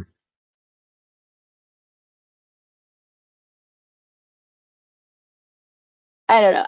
I'll forward you a couple emails, and I guess my thought was just if it needed to be again, like I don't really know if it's our responsibility to like hound people who let their permits lapse and don't request COCs. Like in the past, we've Mhm. approved COCs like years later when there nothing's been done, people forget and they just go to sell the property and it's like, oh, but I can't, it doesn't like comes up in the registry of deeds when this person trying to buy my house like searched it. Can I get the certificate of compliance like 9 years later? And like there doesn't really seem to be any like repercussions for that necessarily. Like we've just issued certificates of compliance to people years later. I can, Mhm. But in this particular project, I feel like there were mitigation that they punted and screwed up. They were super difficult to work with, and there was a lot of pretty complex like rain gardens and stormwater management on the property itself that we have no indication that is like working the way that it's designed or not. So I I'm inclined to be a little bit more proactive in terms of being like, your permit is expired. Like I don't maybe it's a question for Mark Stinson. Like, is there any repercussions? Is Mhm. there any like is it appropriate for us uh to approach people and request that they request a certificate of compliance for the explicit purpose of us being able to go and make sure that stormwater infrastructure is actually functioning the way that it was designed to function? Mhm. I wasn't gonna say anything until the end of this meeting, but on that note, Mark Stinson has left the DEP sort of indefinitely, which Oh, is a Oh. huge loss. wow, Yeah, and I heard, well, been there a long yeah, time. yeah, sort oh of good dear. news. There's Oh. John Moriarty who's filling in, but they haven't even filled Dave Fowlis's position yet. So bad news for us, for Western Region. And Mark was wonderful. He was such a good liaison. So Yeah. it's bad news. Hmm.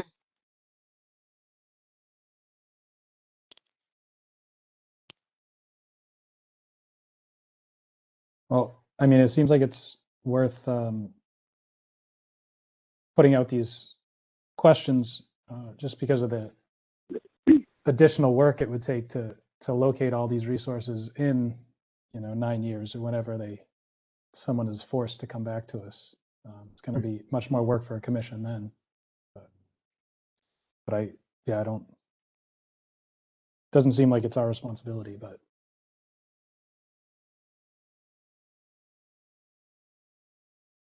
I guess then the question is what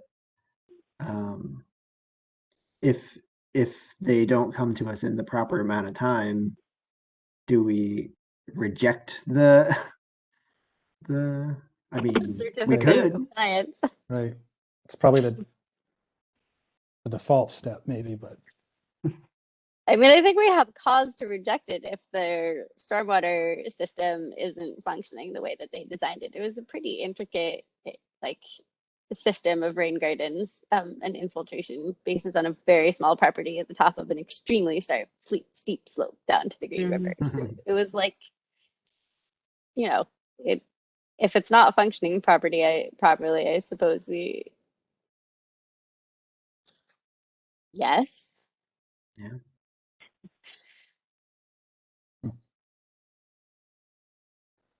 but we have to get out there to see that, or like, I think guess typically when they request the certificate of compliance, then we would go check it. right?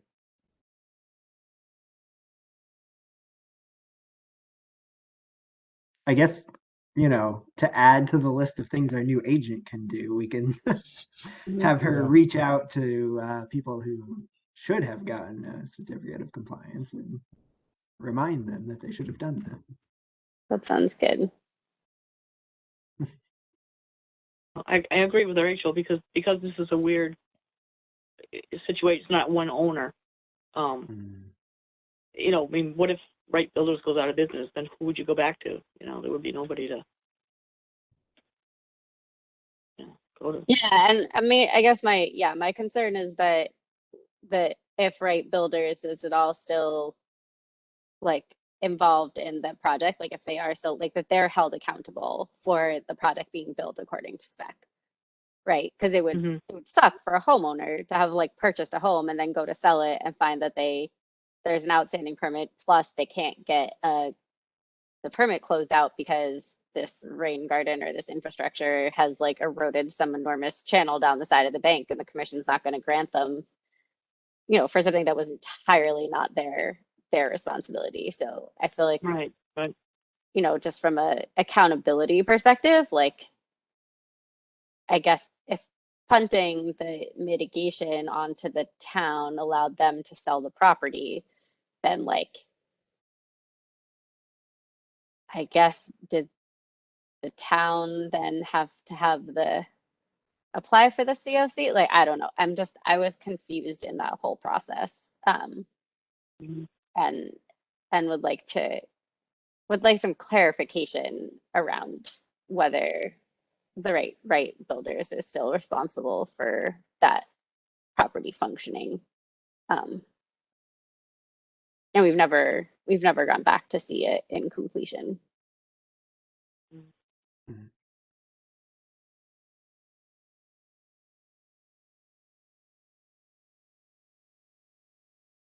But I agree that we could put that on the list for the new agent to dig around. Yeah. I mean, I don't think we need to add it to Eric's list of things to do. No, probably not.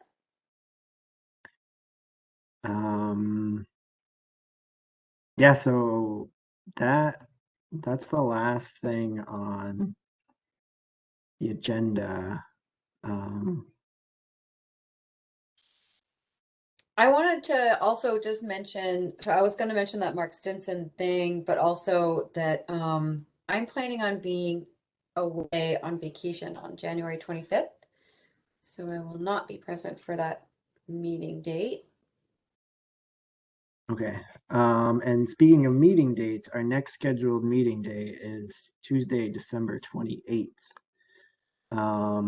Eric asked me about a project about someone applying. I think it was the city doing something.